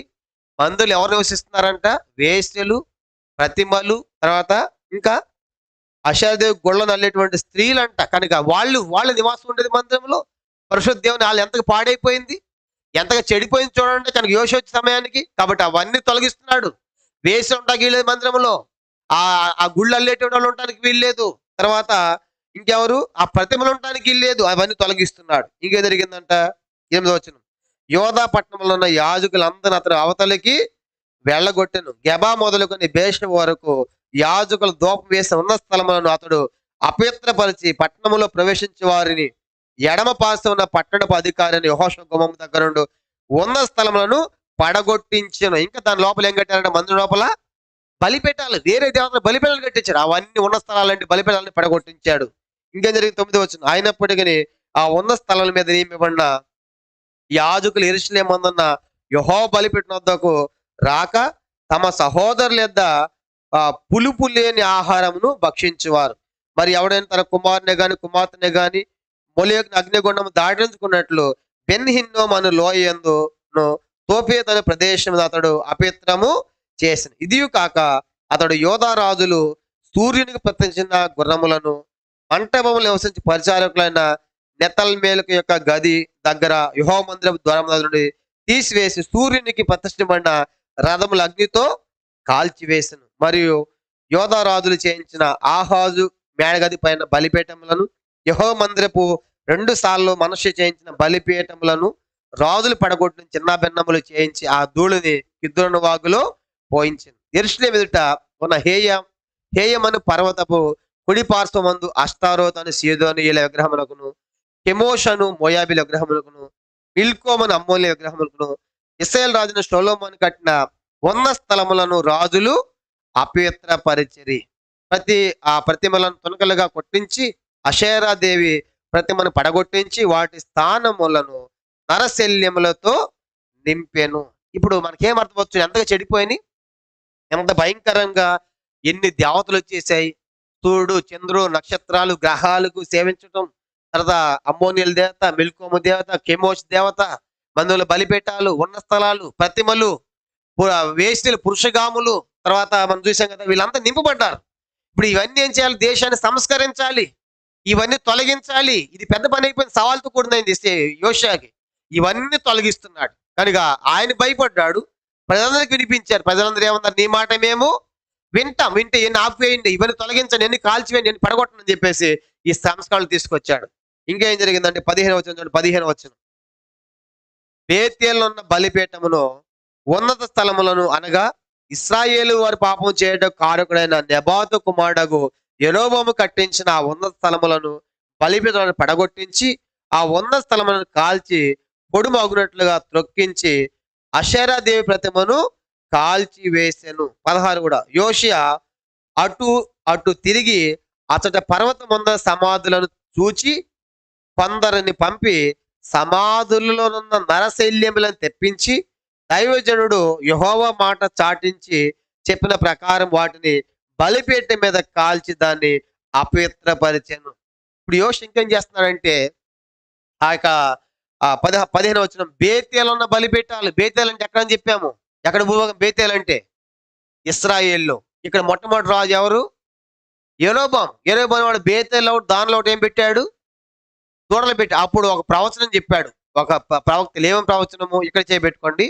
1 రాజులు 13వ అధ్యాయం. ఈ యోషియా గురించి అక్కడే చెప్పాడు ముందే. 1 రాజులు 13వ అధ్యాయము. 1 రాజులు 13వ అధ్యాయం. యోషియా పుడతాడు, అతను బలిపీఠాలు పడగొడతాడు, యాజకుల శవాలు తవ్వి వాటిని దహన బలిపీఠం మీద అర్పిస్తాడనే మాట యెరోబాముకి మొట్టమొదటి రాజుకి దేవుడు చెప్తాడు ఒక ప్రవక్తను పంపించి. చూడండి 1 రాజులు 13వ అధ్యాయం 2వ వచనం. మొదటి 2 వచనాలు చదువుతాము.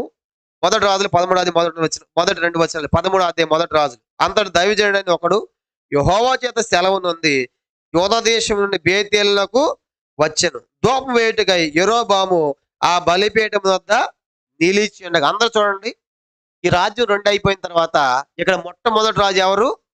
యెరోబాము అనేవాడు. అందరు ఇక్కడ పోతా ఉంటే ఇక్కడ పోకుండా ఏం చేశాడు? ఇక్కడ బలిపీఠాలు నిలిపి దానిలో ఒకటి బేతేలు ఒకటి పెట్టి ధూపం వేస్తా ఉన్నాడు. అప్పుడు యోధా దేశంలో నుంచి ఇక్కడ నుంచి ఒక ప్రవక్త వెళ్ళాడు. ప్రవక్త వెళ్ళి చెప్తాడు యెరోబాముతో, యెరోబాము ఇప్పుడు నువ్వు బాగా ధూపం వేస్తున్నావు, చూడు ఈ ధూపాన్ని ఈ యాజకులను చనిపోయినా సరే వాళ్ళ శవాలు తవ్వి ఒక రాజు పుడతాడు యోషియా సంతతిలో. అతను ఏం చేస్తాడంటే ఇప్పుడు నువ్వు నిలిపిన బలిపీఠాలన్నీ కూడా ఏం చేస్తాడు? పడగొడతాడనే ప్రవచనం అప్పుడే చెప్పాడు యెరోబాముకి. చూడండి ఇప్పుడు ఏం చెబుతున్నాడు చూడండి 2వ వచనం. ఆ దైవజనుడు యెహోవా ఆజ్ఞ చేత బలిపీఠమునకు ఈ ప్రకటన చేసెను. బలిపీఠమా యెహోవా సెలవిచ్చినదేమనగా దావీదు సంతతిలో యోషియా అని ఒక శిశువు పుట్టును. నీ మీద ధూపం వేసిన ఉన్నత స్థలముల యొక్క యాజకులను అతడు నీ మీద అర్పించును. అతని మనుష్య శల్యములను నీ మీద దహనము చేయును. చూసారా, ఇది ఎవరి గురించి చెప్తున్నాడు? ఏ రాజు గురించి అంట? అప్పుడు యోషే పుట్టాడా? అసలు ఎవరు వీళ్ళంటే అవ్వలేదు. అంటే దాదాపుగా 200 సంవత్సరాలకు ముందే చెప్పాడు యోషే పుడతాడనే సంగతి. ఎవరికి? యెరోబాముకి. ఓ యెరోబాము, నువ్వు దూడలు పెట్టావు, ధూపం వేస్తున్నావు, నువ్వు ధూపం వేసావు, యాజకులు నియమించావు ఆ దేవతలకి. ఆ దేవతల ప్రతిమలను బలిపీఠాలలో ఒకడు పడగొడతాడు. ఆ యాజకులు చచ్చిపోయినా సరే ఆ శవాలు తవ్వి ఆ ఎముకలు తీసుకొచ్చి ఈ బలిపీఠం మీద అర్పిస్తాడు. ఎవరైనా? దావీదు సంతతులు యోషి అనే ఒక శిశువు పుడతాడు. అతడు ఈ బలిపీఠం నువ్వు నిలిపిన బలిపీఠం పడగొడతాడు. నువ్వు నియమించే యాజకులను ఈ దేవతలకి వాళ్ళ శవాలు కూడా తవ్వి ఆ ఎముకలు ఇక్కడ అర్పిస్తాడనే ప్రవచనము దాదాపుగా 200 సంవత్సరాలకు ముందే చెప్పబడిందండి యోషియా గురించి. చూసి అంతే. యోషియా రావాలంటే ఎంతమంది పుట్టాలి? ఇప్పుడు ఎంతమంది? ఇప్పుడు యెరోబాము రాజు అయితే మొదటి రాజు ఎవరు? ఇక్కడ రెహబాము కదా. ఇక్కడ రెహబాము, ఇక్కడేమో యెరోబాము. అంటే రెహబాము టైంలో అక్కడ ఆయన చెప్తున్నాడు. అంటే రెహబాము పుట్టాలి, అబియా పుట్టాలి, వాళ్ళందరూ పుట్టుకుంటే 16 మంది రాజు రావాలి. అంటే దాదాపుగా వీళ్ళు పరిపాలన సంవత్సరాలు లెక్క పెడితే దాదాపుగా 200 సంవత్సరాలు. అంటే 200 సంవత్సరాలకు ముందే దేవుడు యెరోబాముతో చెప్పించాడు. ఒక ప్రవక్త లేపుతుంది దావీదు సంతతిలో. ఒక రాజు వస్తాడు, యోషియా రాజు. ఇవన్నీ పడగొడతాను. ఈ ప్రవచనం ఇప్పుడు ఎక్కడ జరుగుతుంది చెప్పండి?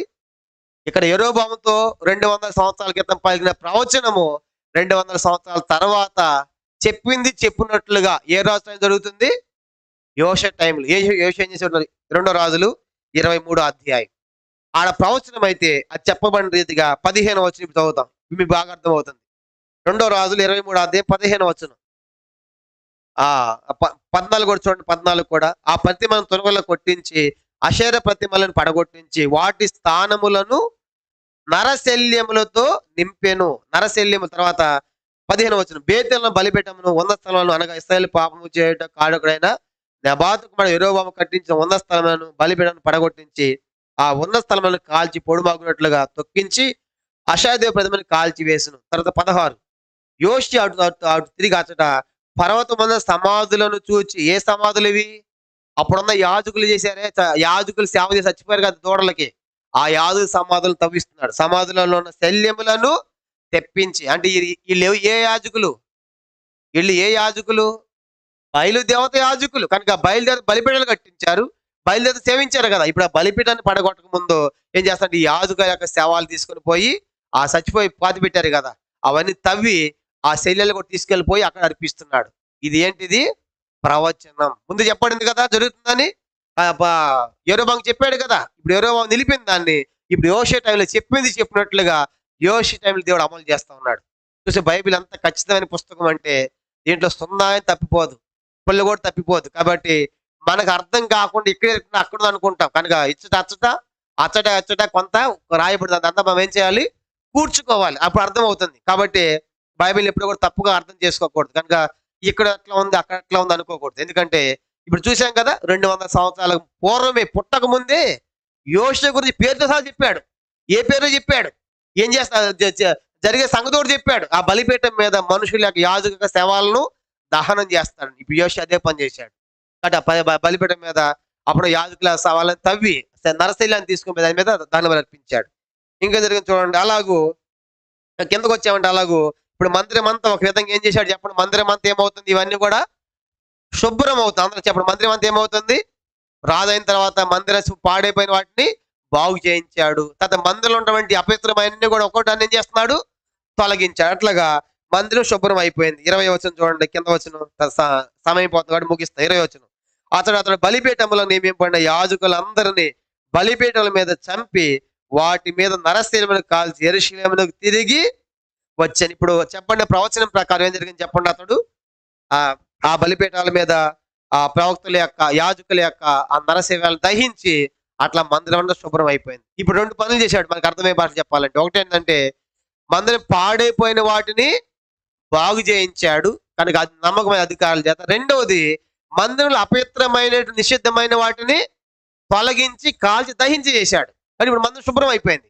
ఇప్పుడు నెక్స్ట్ ఏం జరగాలి దాంట్లో చెప్పండి?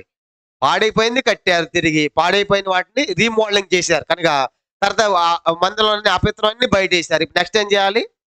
పండుగలు. అందరు చెప్పండి. ఇదే పని ఎవరు చేశారు? ఇసుక కూడా చేశాడు కదా. అపవిత్రాన్ని బయట వేసి మందిరం శుభ్రం చేసి పండగలు తీసుకురాలా.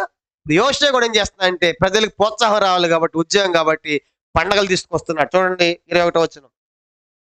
మందిరం శుభ్రం అయిపోయింది. అంతటా రాజు నిబంధన గ్రంథం రాయబడి ఉన్న ప్రకారము మీ దేవుని యెహోవాకు పస్కా పండుగను ఆచరించుడని జనులందరికీ ఆజ్ఞాపింపగా. కానీ ఇప్పుడు ఏం చేస్తున్నాడంటే ఏం చేయాలంట? పస్కా పండుగ. ఇది 2 దినవృత్తాంతాల 35 అధ్యాయాలు చాలా బాగుంటుంది వివరంగా. మీరు తర్వాత చదవండి. 2 దినవృత్తాంతాల 30 అధ్యాయంలో ఇతని గురించి ఉంది కదా. 30 అధ్యాయం అంతా కూడా పస్కా పండుగ గురించి రాయబడింది. ఎంతో వైభవంగా ఘనంగా జరిగిస్తాడు యోషియా పస్కా పండుగ.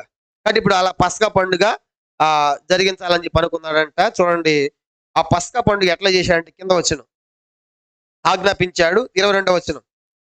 2వ రాజులు 23వ అధ్యాయం 22వ వచనం చదవండి.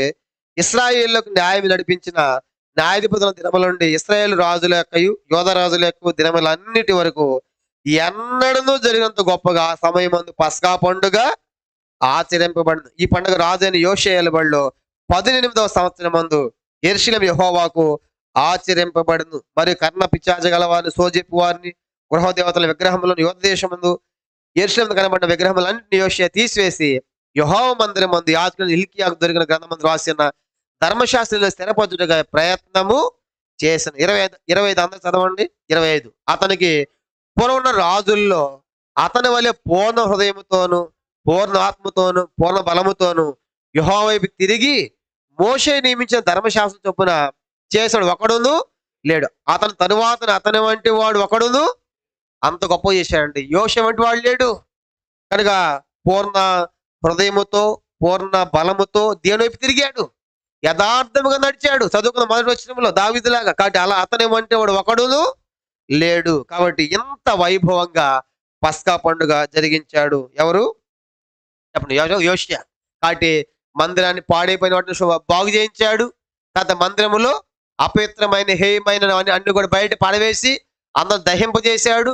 కనుక ఇప్పుడు మూడవదిగా మందిరంలో పండుగలను తీసుకొచ్చాడు. పండుగలను అద్భుతంగా పూర్ణ హృదయముతో, పూర్ణ బలముతో మోషే చేసిన నియమించిన ధర్మశాస్త్ర ప్రకారము చేసిన వారిలో యోషియా వంటి వాడు ఒకడును లేడు. అతని తరువాత కూడా అతని వంటి వాడు ఒకడును రాలేదు. అంత వైభవంగా ఘనంగా జరిగించాడు యోషియా. ఎంత మంచి రాజుగా మనకు కనబడుతుంది. ఇక హిజ్కియా యొక్క చివరి దినాలు మనం చూసామంటే ఇంతవరకు బాగానే ఉంది. ఇప్పుడే స్టార్ట్ అవుతుంది ఒక చిన్న మిస్టేక్ హిజ్కియాలో. మనం చూస్తాం ప్రతి రాజులో కూడా ఏముంది ఒక చిన్న బలహీనత. ఎంత వైభవంగా చేసినప్పుడు చివరికి ఒక చిన్న దాంట్లో తప్పిపోతున్నాడు. ఇప్పుడు ఈ యోషియా టైంలో ఏం జరుగుతుందంటే ఒక రాజు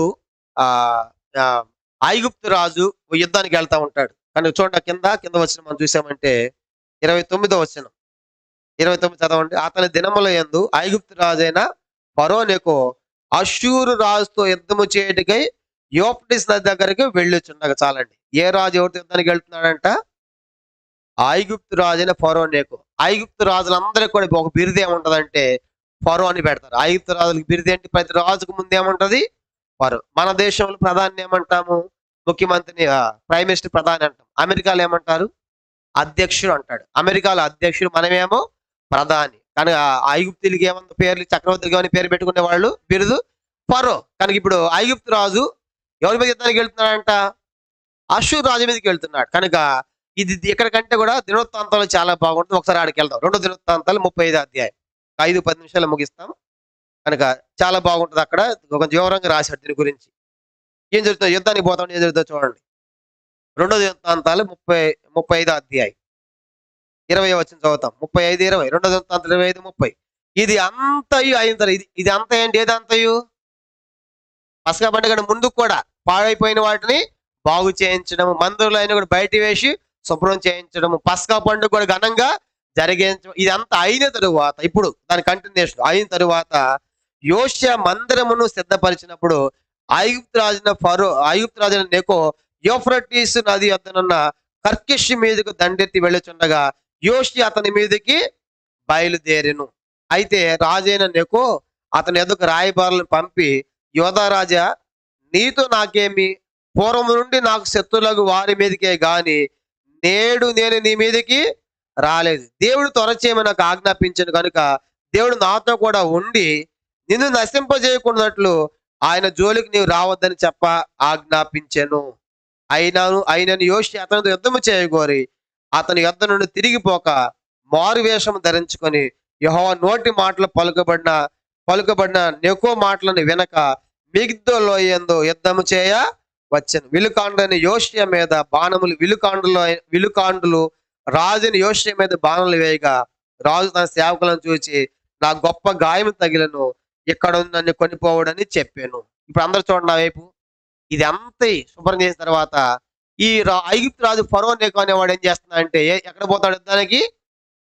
అషూర్ రాజు మీదకి. అప్పట్లో ఆ గ్రేట్ సామ్రాజ్యం ఏమని చెప్పాము? అషూర్ బలమైంది. ఇప్పుడు యోషియా టైంకి అది కాస్త బలహీనం అవుతుంది. అషూరు బబులోను పుంజుకుంటుంది, బలం అవుతుంది కనుక పోటీ ఉన్నాయి. అదేమో డౌన్ అవుతుంది అషూరు కనుక అప్ అవుతుంది. ఏం చెప్పండి? బబులోన్ కనుక బబులోన్. కానీ ఇప్పుడు ఈ రాజు ఎవరి మీదకి పోతున్నాడంట? అషూర్ రాజు మీదకి పోతున్నాడు. అసలు అషూర్ రాజు మీద ఎవరు యుద్ధానికి మనకి గెలవాలి. కానీ ఇప్పుడు ఏమైంది? అషూర్ రాజు ఏమైంది? అషూర్ రాజ్యము బలహీనం అవుతున్న సమయం ఇది. బబులోన్ ఏమో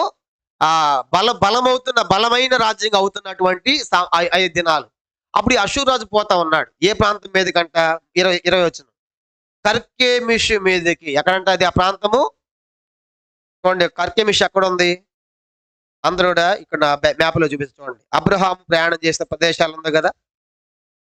ఇక్కడ చూడండి మొదటి మ్యాప్, బైబిల్లో చివరి మ్యాప్ ఉంది చూడండి. బైబిల్ మొదటి మ్యాప్ అబ్రహాం ప్రయాణం చేసిన ప్రదేశం అలా ఉంది కదా. దాంట్లో చూడండి పద్దన రామన్ ఉంది కదా.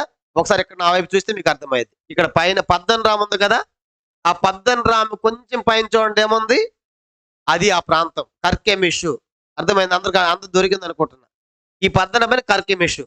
ఈ ప్రాంతం మీదకి ఏ రాజు పోతున్నాడు? ఐగుప్తు ఎక్కడ ఉంది? కింద చూడండి ఎర్ర సముద్రం ఉంది కదా. ఈ ఎర్ర సముద్రము అవతల ఏముంది? ఐగుప్తు. ఎర్ర సముద్రం కదా వాళ్ళు దాటింది ఐగుప్తు తర్వాత. అంటే ఈ ఎర్ర సముద్రానికి ముందుంది. ఇప్పుడు ఎర్ర సముద్రము ఐగుప్తు అంటే ఈ ఎర్ర సముద్రం నుంచి చూడండి ఈ యెరూషలేము దాటుకుంటే కర్కెమిషు మీదకి వెళ్ళాలి, వేరే దారి లేదు. చూసారా? అంటే ఇప్పుడు ఐగుప్తు ఎక్కడ ఉంది? ఎర్ర సముద్రానికి ముందు ఐగుప్తు ఉంది. ఐగుప్తు, ఎర్ర సముద్రము, తర్వాత యెరూషలేము దాటుకుంటే కర్కెమిషు మీదకి పోతున్నాడు. ఎవరు? ఐగుప్తు రాజుని ఫరో నెకో. కానీ ఇప్పుడు మీకు అర్థమైంది అనుకుంటున్నాను. కానీ ఇప్పుడు ఎర్ర సముద్రానికి ముందు ఐగుప్తు ఉంది. ఐగుప్తు, ఎర్ర సముద్రము, యెరూషలేము ఇలా దాటుకుంటా ఈ కర్కెమిషు మీదకి రాబోతున్నాడు. అంటే బహుశా యోషియా యుద్ధానికి వెళ్ళడానికి కారణం ఏంటి చెప్పండి? బహుశా ఏమని అనుకుంటాడు? వీడు నా దాంట్లో నుంచి వస్తున్నాడు కాబట్టి నా మీద కూడా యుద్ధం చేస్తాడేమని ఒక ఆలోచన వచ్చి ఉన్నాడు. ఎవరికి? యోషియాకి. అందుకే యుద్ధానికి బయలుదేరాడు. అయితే అతను చక్కగా చెప్పాడు సమాధానం. ఎవరు? ఫరో నెకో. ఏమని చెప్పాడు అతను? ఐగుప్తు రాజా నీతో యోధా రాజా నీతో నాకేం పని? నేను పూర్వం నుండి వాడు శత్రువు, ఇప్పుడు కాదు, ఎప్పటి నుంచి? పూర్వం నుండి. కనుక ఆ అషూరీయులు మాకు శత్రువులు. వాళ్ళ మీదకి మేము పోతున్నాం, నీ మీదకి రావటం లేదు. వాళ్ళ మీద పోయే ఉద్దేశం కూడా దేవుడే నన్ను పంపిస్తున్నాడు, దేవుడి బొమ్మ అంటున్నాడు. దయచేసి ప్లీజ్ నువ్వు రావద్దు, నువ్వు దీంట్లో ఇన్వాల్వ్ కావద్దు, నువ్వు జోక్యం చేసుకోవద్దు, నీ జోలికి మేము రావని స్పష్టంగా చెప్పాడు. ఇప్పుడు ఏం చేసి ఉండాలి యోషియా? ఈ మాట అయిన తర్వాత ఏం చేసి ఉండాలి చెప్పండి? మౌనంగా ఉండాలి. కానీ అనవసరమైన దాంట్లో ఏం చేశాడంటే ఇప్పుడు చేయి పెట్టాడు. వద్దని చెప్తున్నాడు. అతను ఎంత స్పష్టంగా చెప్పాడు కదా. చూడండి 21 ఏమన్నాడు? అయితే రాజుని ఫరో నెకో అతని యొద్దకు రాయబారులు పంపించాడు యోషియా దగ్గరికి. యోధరాజా నాతో నీకే పని? పూర్వం నుండి నాకును శత్రువులకు వారి మీదుగా నేడు నీ మీదకి నేను రాలేదు. నేను పోతున్నాడు. దేవుడు త్వర చేయమని నాకు ఆజ్ఞాపించాడు కాబట్టి దేవుడు నాతో కూడా ఉండి నిన్ను నశింపజేయకుండా నువ్వు నా జోలికి రావద్దని చెప్పాడు. అయినను యోషియా అతనితో యుద్ధము చేయగోరి అతని యుద్ధ నుండి తిరిగిపోక మారు వేషం ధరించుకుని పోయాడంట. అని ఎంతో స్పష్టంగా చెప్పాడు. రావద్దే ప్లీజ్, నీకు సంబంధించింది కాదు, నీ దారిలో పోతాను, నీ జోలికి నేను రాను. కాబట్టి నేను పోతుంది. వాడు పూర్వం నాకు శత్రువు, దేవుడే పంపిస్తున్నాడు, దేవుడే నాతో ఉన్నాడు, నువ్వు వచ్చావంటే మాత్రము దేవుడు నిన్ను నశింపజేస్తాడు, జాగ్రత్త అని చెప్తా ఉంటే కొంత లోపల ఆయనకి డౌట్ ఉంది. అని ఎట్లా పోయాడంటే మళ్ళీ యుద్ధానికి డైరెక్టే పోవచ్చుగా. డైరెక్ట్ అనే పోయి కాస్త బతికాడేమో. అయ్యో పాపం వదిలేసాను నేను చెప్పాడు. మళ్ళీ రెండోసారి మారువేషం ఉన్నాడు. ఆ ఫరో నెకో ఏం చెప్పాడు? వచ్చాడు వేసేయండి చంపేయండి అన్నాడు. అందరూ బాణాలు వదులుతా ఉన్నారు. బాణాలు వదులుతా ఉంటే ఈ యోషియా మారువేషం ఉన్నాడు. బైబిల్ ఇంకా ఆయన కూడా మారువేషంలో పోయాడు. ఎవరు చెప్పండి? ఆయన మారువేషం దేశ యుద్ధానికి పోయిన రాజు ఎవరు? ఆహాబ్ అంటారు. యెహోషాపాతు. ఎవరు? ఆహాబు మంచి భోజనం పెట్టేదాన్ని బొమ్మంటే నువ్వు భోజనం పెట్టడానికి రాదని చెప్పేసి ఇద్దరు కలిసిపోయారు. ఇద్దరు కలిసిపోగానే అప్పుడు ప్రవక్తలు చెప్పారు, మీరు పోతే తిరిగి యెహోవా ప్రవక్త చెప్పాడు, చూసావా వీడు అబద్ధం వీడు ఎప్పుడు అని చెప్పిస్తాడని చెప్పిన తర్వాత భయపడి ఎటబోయాడు ఆయన మారువేషంలో పోతే వాడు తెలియకుండా నాకు ధరించిన తర్వాత ఒక చిన్న సందు ఉందంట, వాడు బాగా చక్కగా ఆ సందులో దూరింది, గాయం తగిలింది, కేకలేసాడు, అయ్యా నేను ఆ రాజుని కాదు కనుక నేను ఎవరిని యెహోషాపాతుని విడిచిపెట్టారు. అప్పుడు దేవుడు అతని ప్రార్థన విని కాపాడినట్టుగా 19వ అధ్యాయంలో మనం చదువుతాం. అతడు కూడా ఎట్లా పోయాడు మారువేషంలో. ఇతడు కూడా ఏం చేస్తా అంటే ఇప్పుడు మారువేషం కనీసం డైరెక్ట్ గానే పోయింటే బతికేవాడు అని అనుకుంటా, ఎందుకంటే అతను ముందే చెప్పాడు కదా, అయ్యో వచ్చేలా ప్లీజ్ వదిలేసేయండి ఆ రాజు మనకు తెలిసి లేదా రాజు అని అనేవాడు. మారువేషంలో పోయాడు కాబట్టి అనవసరంగా పోయాడు, ఆ బాణం తగిలింది, చచ్చిపోయాడు. తీసుకొచ్చి ఆ యెరూషలేములో పాతి పెట్టారు. కానీ ఇప్పుడు అది ఇతని గురించి మనకి ఏం అర్థం అవుతుందంటే మనం కూడా ఏం చేయకూడదంటే మనది కాని దాంట్లో అనవసరంగా ఏం చేయకూడదు, దూరకూడదు. వద్దన్నప్పుడు ఇద్దరు భార్య భర్తలు కొట్లాడుతున్నారు అనుకోండి, వారి మధ్యలో నువ్వే నీ తల పగిలిపోద్ది. మళ్ళీ సాయంత్రం ఇద్దరు బాగానే ఉంటారు భార్య భర్తలు, సాయంత్రం మళ్ళీ కలిసి ఉంటారు వాళ్ళు. కాబట్టి వాళ్ళిద్దరి మధ్య ఏం చేయకూడదు, మనం అనవసరం దూరకూడదు. అప్పుడు కొట్టుకుంటారు, తిట్టుకుంటారు, మధ్యలో నువ్వు పోతే ఆ రాయి నీకు తప్పని రక్తము బ్లడ్ అంతా తల పగిలిపోయి ఉంటుంది. ఎందుకు నాకు కూడా కొన్ని పంచాయతీలు చెప్తా ఉంటారు, విన్న తర్వాత ఇది చెప్తా. ఇప్పుడు మీరు బాగా చెప్పామా నీ మీద ఆయన మీద బాగా చెప్పారు అని 2 రోజులు అయిన తర్వాత ఏంటంటే నా భర్త చాలా మంచివాడు కాబట్టి మరి మాకెందుకు చెప్పావు కాదా మెట్ట నీ భర్త చాలా మంచిది అనేది కోపం అట్టది కానీ చాలా ప్రేమ కలదు, నాకు పెట్టనే తినదు, ఇద్దరు కొట్టుకుంటారు. అందుకే అనవసరంగా భార్య భర్తలు ఇలాంటి రెండో వాళ్ళ పంచాయతీ అనవసరంగా వినవాళ్ళు కాకూడదు అనిపించింది నాకు. అది కొన్నిసారి చెప్పాలి కానీ అంత డీప్కి వెళ్ళామనుకోండి చివరికి మన శత్రులు అయిపోతాం. పాస్టర్ అటు చెప్పొచ్చు ఏదో చెప్పాం కానీ అటు అనొచ్చా, చివరికి మనకు జడ్జిమెంట్ ఇస్తారు. చూసారు ఇప్పుడు అనవసరం ఇతరు కూడా నీది కాదురా బాబు అంటే ఎందుకు దూరతావు, అది చెప్పాడు క్లియర్ గా, నువ్వు నాకు శత్రువు కాదు, వాడి దగ్గర పోతున్నా, దేవుడు బొమ్మన్నాడు, నువ్వు వస్తే నువ్వు కూడా నశించావు అని ఎంతో స్పష్టంగా చెప్పి అనవసరంగా పోయాడు. అందుకే సామెతల్లో సొలొమోను 2-3 మాటలు రాశాడు, అది చదివి మనం ముగిద్దాం. సామెతల గ్రంథము 26వ అధ్యాయం చూడండి ఏమంటాడు. సామెతలు మన కానిది అనవసరంగా మనం పట్టుకోకూడదు. సామెతలు 26వ అధ్యాయము చదవండి 26:17. సామెతలు 26:17. తనకు పట్టని జగడమును బట్టి రేగువాడు దాటిపోవచ్చున్న కుక్క చెవులు పట్టుకోని వారితో సమానం. నీకు పట్ల కుక్క పోతా ఉంటే చెవులు పట్టుకుని ఊరుకుంటుంది, అది నీకెంత సంగతి పోనీ రాదు, చెవులు పట్టుకున్నా అంట మొత్తం పీకి పెట్టేది కరిచిద్ది. నీకు అనవసరం కాదు, ఆ కుక్కను ఎప్పుడు మనం అనాలి, అది మన మీదకి వస్తుంది, దాన్ని గద్దించాలి. అనవసరమైన గడ్డి రాయేసేవాడు గంజి చేస్తుంది, అది మీదకి వస్తుంది, అది అనవసరంగా ఆ రేగని పట్టించుకోవడం కాదు. అందుకంటాడు తనకు పట్టని జగడను బట్టి రేగువాడు దాటిపోవచ్చున్న కుక్క చెవులు పట్టు, అది దాటిపోతా ఉంది పోనీ దాని చాటున పాముకు కూడా భయమే, పాము కూడా కరుస్తుంది కానీ పాము కూడా ముందు కరవాలనుకోదు అసలు మొట్టమొదట, అది కూడా మన భయానికి ఎట్లా తప్పించుకోవాలని పైకి పరిగెడతా ఉంటుంది. చూడండి పాము కూడా ముందే డైరెక్ట్ మీదకు రాదు, మరి అది ఎప్పుడు మీదకి వచ్చిందంటే అది దాన్ని తొక్కినప్పుడు దగ్గర వచ్చినప్పుడు దాని ప్రాణపై వస్తున్నప్పుడు అదేం చేసి అక్కడే అప్పుడు ఎదురు తిరిగింది, అప్పుడు అది కూడా పారిపోవాలనుకుంటది, పాము కూడా మీదకి రాదు. ఏదైనా అంతే కనుక తన ప్రాణం తను కాపాడుకోసం పరిగెడుతుంది. అంటే ఇప్పుడు మనది కాని దాంట్లో అనవసరంగా మనం ఏం చేయకూడదంట, ఆ కుక్కను పట్టుకుని మొత్తం కలిసి పెట్టింది వద్దు కనుక అదే సామెతలు రాశాడు. ఇంకా సామెతలు 20వ అధ్యాయం 3వ వచనం. సామెతలు 23, సామెతల గ్రంథము 20వ అధ్యాయం 3వ వచనం. కలహమునకు దూరముగా ఉండుట నరులకు ఘనత, మూర్ఖుడైన ప్రతివాడును. కాబట్టి కొంతమంది కలహంగా ఉంటే నరులకు ఘనత, మూర్ఖుడికి ఏం కావాలంటే ఎప్పుడు కూడా పోరే, వాడికి గొడవ లేకపోతే యుద్ధం లేకపోతే నిద్ర పట్టదు, ఎవడో ఒకరితో గొడవ పెట్టుకుంటే నిద్రపోడు ఎవడు మూర్ఖుడు. కనుక మనకి ఎప్పుడు పోరు ఉండాలన్నమాట, ఇద్దరు ఎప్పుడు పోరు ఉండాలి, గొడవ ఉండాలి. కాబట్టి దూరంగా ఉంటే మాత్రం వాడికి ఘనత. ఇంకో మాట అంటారు చూడండి 3:30, సామెతలు 3:30, సామెతలు 3వ అధ్యాయం 30 వచనం. నీకు హాని చేయని వానితో నిర్నిమిత్తముగా జగడమాడవద్దు. కాబట్టి వాడు నీకు హాని చేయట్లా, వాడు నీ జోలికి రావట్లా, వాడి సంగతి నీకెందుకు, వాడి దాంట్లో ఎందుకు దూరుతావు నువ్వు. ఇప్పుడు ఆ ఫరో నీకైనా హాని చేస్తానంటాడా, వాడు స్పష్టంగా చెప్పాడు కదా నేను నీ జోలికి రాను, కనుక దేవుడు నాకు అప్పగించాడు, వాడు నాకు పూర్వం శత్రువు కాబట్టి నువ్వు తప్పుకో రావద్దని. నీతో యుద్ధం చేయనప్పుడు, నీ జగడ పట్టించుకున్నప్పుడు, నీకు హాని చేయనప్పుడు నీవెందుకు పోతావు యోషియా, నీకేం పని, చావడానికి పోయావు కాదు. కాబట్టి అనవసరంగా చావడానికి పోయినట్టుంది కనుక చెప్పినా సరే. కాబట్టి యోషియాలో మనకి ఏమర్థం అవుతుందంటే అనవసరంగా మనది కాని దాంట్లో మనము జోక్యం చేయకూడదు కనుక పెట్టకూడదు, చేయి పెట్టకూడదు, వెళ్ళి పెట్టకూడదు. కానీ ఇప్పుడు యోషి అదే పని చేశాడు. ఎంత స్పష్టంగా చెప్తున్నప్పుడు కూడా వద్దే అయినప్పుడు కూడా విన్నాడా? వినలే. తన పట్టణ దాంట్లో దూరాడు. చివరికి ఏమైపోయాడంటే మారు వేషంలో పడి మళ్ళా డైరెక్ట్కి పోతే అయ్యో పాపం చెప్పాడు మొదటిసారి, డైరెక్ట్ మళ్ళీ చూస్తే బాగోదు అనుకున్నాడేమో, మారు వేషంలో పోయాడు దానికి ప్రజలందరినీ తీసుకుని పోయి వాళ్ళ బాణాలు వేస్తే వాడు గురిదేలో కనిపెట్టాడు. సరిగ్గా ఆ గుండెల్లో గుచ్చుకుందంట ఆ బాణము, రక్తం కారు చనిపోయాడు. 2 దినవృత్తాంతాలు 35 అధ్యాయం చూడండి, ముగిస్తాం. 2 దినవృత్తాంతాలు 35 అధ్యాయము చూడండి, 35 అధ్యాయము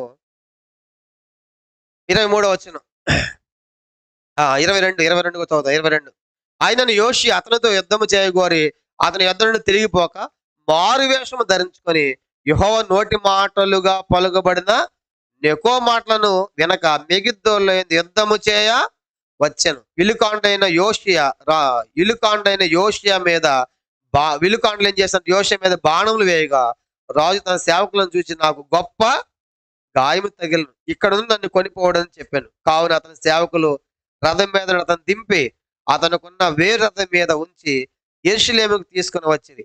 అతను మృతి పొంది తన పితరుల సమాధుల్లో ఒక దాని యందు పాతి పెట్టబడింది. యోధా యెరూషలేము వారందరూ యోషియా చనిపోయినని ప్రలాపము చేసిరి. ఇర్మియాయు యోషియాను గురించి ప్రలాప వాక్యము చేసిను. గాయకురాలందరూ తమ తమ ప్రలాపములు అతను గూర్చి పలికిరి. నేటి వరకు యోషియాను గూర్చి ఇశ్రాయేల్లో అలాగు చేయటం వాడు కయ్యను. ఆ ప్రలాప వాక్యములు అట్టివి రాయబడి ఉన్నాయి. అటు యోషియా చనిపోతే అందరూ ఏడ్చారంటుంది. కనుక యోధా వారు, యెరూషలేము వారు, చివరికి ఇర్మియా కూడా ఏడ్చాడు. ఇర్మియా అప్పుడు ఎవరు? యోషియా టైంలో. ఈ ప్రవక్త ఎవరు? యోషియా టైంలో ఆయన కూడా ఏడ్చాడు. కనుక అని అంటే ఎందుకంటే ఎంత వైభవంగా చేశాడు కదా పరిపాలన, అవన్నీ తొలగించాడు కదా, యెహోవా దేవుని ప్రజలు తిప్పాడు కదా. కాబట్టి అందుకే అతను చనిపోయినప్పుడు ఇంత మంచిగా చనిపోయాడని చెప్పేసి ఆ యోధా వారు, యెరూషలేము వారు, కనుక తర్వాత ఇర్మియా అందరూ కూడా అతను చనిపోయినప్పుడు చాలా ఏడ్చాడు, సమాధి చేశారు. అతని తర్వాత నెక్స్ట్ అతని కుమారులు ఎంతమంది చెప్పాను చెప్పండి. మొదటి వాడు యోహానాను, రెండో వాడు లేకుంటే ఎల్యాకీము అతని పేరు, మూడో వాడు సిద్కియా, నాలుగో వాడు షల్లూము లేకుంటే యెహోయాహాజు. ఈ నలుగురిలో ఒకడు రాజు అవుతాడు. ఎవడు రాజు అయ్యాడు, ఎలా పరిపాలించాడో వచ్చే వారము ప్రభు చిత్తమతి యోషియా కుమారులో ఒకడు రాజు అయ్యాడు, అది మనం చూస్తాం. కనుక ఇది యోషియా యొక్క చరిత్ర. కాబట్టి మనకు క్లుప్తంగా అర్థమవుతుంది ఏంటంటే అతను రాజు ఎంత యథార్థంగా జీవించాడు. మందిరములో ఉన్నటువంటి ద్రవ్యాన్ని లెక్క చూపించి పాడైపోయిన వాటిని బాగు చేయించాడు. తర్వాత మందిరం అపవిత్రమై అయిపోయింది మందిరము. ఆ అపవిత్రమైన నియమించాడు, వాటిని బయట తొలగించాడు. తర్వాత పండుగలు ఆచరింపజేశాడు ఘనంగా. తర్వాత అనవసరంగా వాళ్ళిద్దరికి ఎంత జరుగుతూ ఉంటే వీరి మధ్యలో దూరి అనవసరంగా ప్రాణాన్ని పోగొట్టుకున్నాడు. కనుక ఇది యోషియా యొక్క చరిత్ర. ప్రార్థన చేస్తాం, అందరం మోకరించండి, ప్రార్థన చేసుకుంటాం. ఈ స్థలం విడిచి వెళ్ళకపోరము ఈ రాత్రి దేవుడు మనతో మాట్లాడి ఉంటుండగా యోషియా జీవితం ఒక చక్కని పాఠం. చిన్న వయసులోనే రాజయ్యి ఎంతో యథార్థముగా జీవించిన వ్యక్తి. కాబట్టి మందిరాన్ని శుభ్రం చేయాలని, పాడైపోయిందని బాగు చేయించాలని ఆ ద్రవ్యాన్ని లెక్క చూసి నమ్మకస్తులు నియమించి మందిరాన్ని బాగు చేయించాడు. మందిరం అంతా అషేరా ప్రతిమలు చూసాం, సూర్యచంద్ర నక్షత్రాలు, బలిపీఠాలు, ఉన్నత స్థలాలు, అషేరా ప్రతిమ, బయలు దేవతలు, అమ్మోని దేవత, కెమోషి దేవత, ఎన్ని రకాలు వచ్చేసింది దాంట్లో. పురుషగాములు, వేస్త్రులు, ఆ గుళ్ళు కట్టేవారు దాంట్లో నివాసం ఉంటాం. ఇవన్నీ చూసి ఆ గ్రంథంలో చదివిన తర్వాత భయపడ్డాడు. అయ్యో, గ్రంథంలో ఎంత భయంకరమైన కీడుంది, దేశం ఎలా చెడిపోయిందే అని బట్టలు చింపుకున్నాడు. ప్రవక్త ఎదుగు పంపించాడు. నా విషయం ఏం జరుగుతుంది, జనుల విషయాలు ఏం జరుగుతుంది తెలుసుకున్నాడు. కీడు రాబోతుందని ఎరిగి మరి ఎంతో పశ్చాత్తాపడ్డాడు. మెత్తని మనసు కలిగి దీనుడై తగ్గించుకొని కన్నీళ్లతో ఏడ్చి పశ్చాత్తాపడితే కీడు అతనికి రాదని చెప్పాడు. వీళ్ళందరూ సమకూర్చాడు. ఇలా జరగబోతుంది దేశానికి అన్నప్పుడు అందరూ నీ మాట వింటామన్నారు. నా మాట వింటే మనం కొత్త సంస్కరణ చేయాలి, ఇవన్నీ తొలగించాలి అని ఒక్కొక్కడిగా అవన్నీ తొలగింపు చేసి చివరికి యెరోబాము నిలిపిన బలిపీఠం మీద చెప్పబడిన ప్రవచనాన్ని బట్టి ఆ యాజకుల సేవలు తవ్వించి కూడా ఆ శిలలు అర్పించాడు. అలాగే మందిని పవిత్రపరిచాడు. పండుగలు యోషియాకు ముందు గాని వెనక గాని ఎవడు లేనంత ఘనంగా జరిగించాడు. చివరికి అనవసరంగా ఆ ఇద్దరు యుద్ధములో అషూరు రాజు మీదకి ఫరో రాజు పోతున్నప్పుడు అనవసరంగా జోక్యం చేసుకుని ప్రాణం పోగొట్టుకున్నాడు. కాబట్టి మన జీవితాలు కూడా మనం పరీక్షించుకుని, అప్పగించుకుని యోషియాలాగా యోషియాలో మన జీవితంలో ఎన్నో విగ్రహాలు ఉన్నాయి మనకు తెలియకుండానే. అవన్నీ తొలగించుకుంటాం. దేవుని మందిరం బాగు చేయాలనే తలంపు, తృష్ణ. మందిరం ఎంత అంత ఆశ ఉంది యోషియాకి. మందిరంలో పనిచేసే వాళ్ళు ఎంత నమ్మకంగా ఉన్నారు. ఇలాంటి నమ్మకం జీవితం మనం కలిగి ఉన్నాం. పండుగలు ఆచరింపజేయటం, దేవుని ఆరాధించడం ఎలా మనం ఉన్నాం. మన కాని వాటిలో అనవసరంగా జోక్యం చేసుకుని చేయబెట్టి వేలు పెట్టి ఒక్క చెవులు పట్టుకున్నట్లు అవుతుంది. కాబట్టి నీకు హాని చేయని వానికి కీడు చేయవద్దు. ఏషాలాగా వెళ్ళాడు, అందుకే నష్టమైంది, ప్రాణం పోయింది. ప్రజలందరూ ఏడ్చారు ఎంత మంచి రాజు అని. చివరికి చివరికి ఇర్మియా ప్రవక్త కూడా కన్నీరు కార్చాడు. కాబట్టి మనం కూడా మంచి పాఠం ఇది కనుక మనకు అనవసర విషయాలు జోక్యం చేసుకోకుండా జీవించదము గాక. ప్రార్థన. పరలోకమందున మా తండ్రి, పరిశుద్ధ దేవ, మీ స్తోత్రాలు. ఈరోజు 16వ రాజుగా యోషియా యొక్క చరిత్ర మేము చూసాం ప్రభా. అది ఎంతో మంచిగా ఆరంభం నుంచి ఎంతో మంచి రాజుగా ఉన్నాడు. కానీ ప్రభా, రాజైన వెంటనే మందిరాన్ని బాగు చేయించడం, నమ్మకాన్ని పెట్టడం, గ్రంథం దొరికిన తర్వాత చదివి పశ్చాత్తాపడటం, సరి చేసుకోవడం, ప్రార్థన చేయడం, ప్రజలు సమకూర్చడం, తండ్రి గొప్ప కొత్త సంస్కరణలు మందిలో దేశంలో ప్రవేశపెట్టి మందిరాన్ని బాగు చేయించి పండుగలు ఆచరింపజేసి అతని వంటి వాడు లేడని గొప్ప సాక్ష్యాన్ని పొందాడు. కానీ చివరిలో అనవసరంగా తన కాందారులు జోక్యం చేసుకొని ప్రాణాన్ని పోగొట్టుకున్నాడు. నిజంగా తండ్రి, యోషియా వంటి ఆ మంచి లక్షణాలు మాలో ఉన్నట్లు సహాయం చేయండి. యోషియాలాగా అనవసరం వాటిని మేము జోక్యం అనవసరం దూరకూడదని, జోక్యం చేసుకోవద్దని కూడా ఇచ్చిన పాఠంకై మీకు వందనాలు. మా ప్రియులకు స్థిరపరచి బలపరచమని, భవిష్యత్తు కూడా సిద్ధం చేయమని వందనాలు చెల్లిస్తూ మీకు అప్పగించుకుంటూ యేసు ప్రభు నామమున ప్రార్థించి స్తుతించి అతి వినమ్రంగా వేడుకొనుచున్నాము తండ్రి. ఆమేన్. మన తండ్రి అయిన దేవుని ప్రేమయు, కుమారుడు యేసుక్రీస్తు వారి కృపయు, పరిశుద్ధాత్మ నిండే సహవాసము చేర్చిన మనకును, తను ప్రేమించు వారికి సకల పరిశుద్ధులకును ఇప్పుడు ఎల్లప్పుడూ సదాకాలము తోడై ఉండును గాక.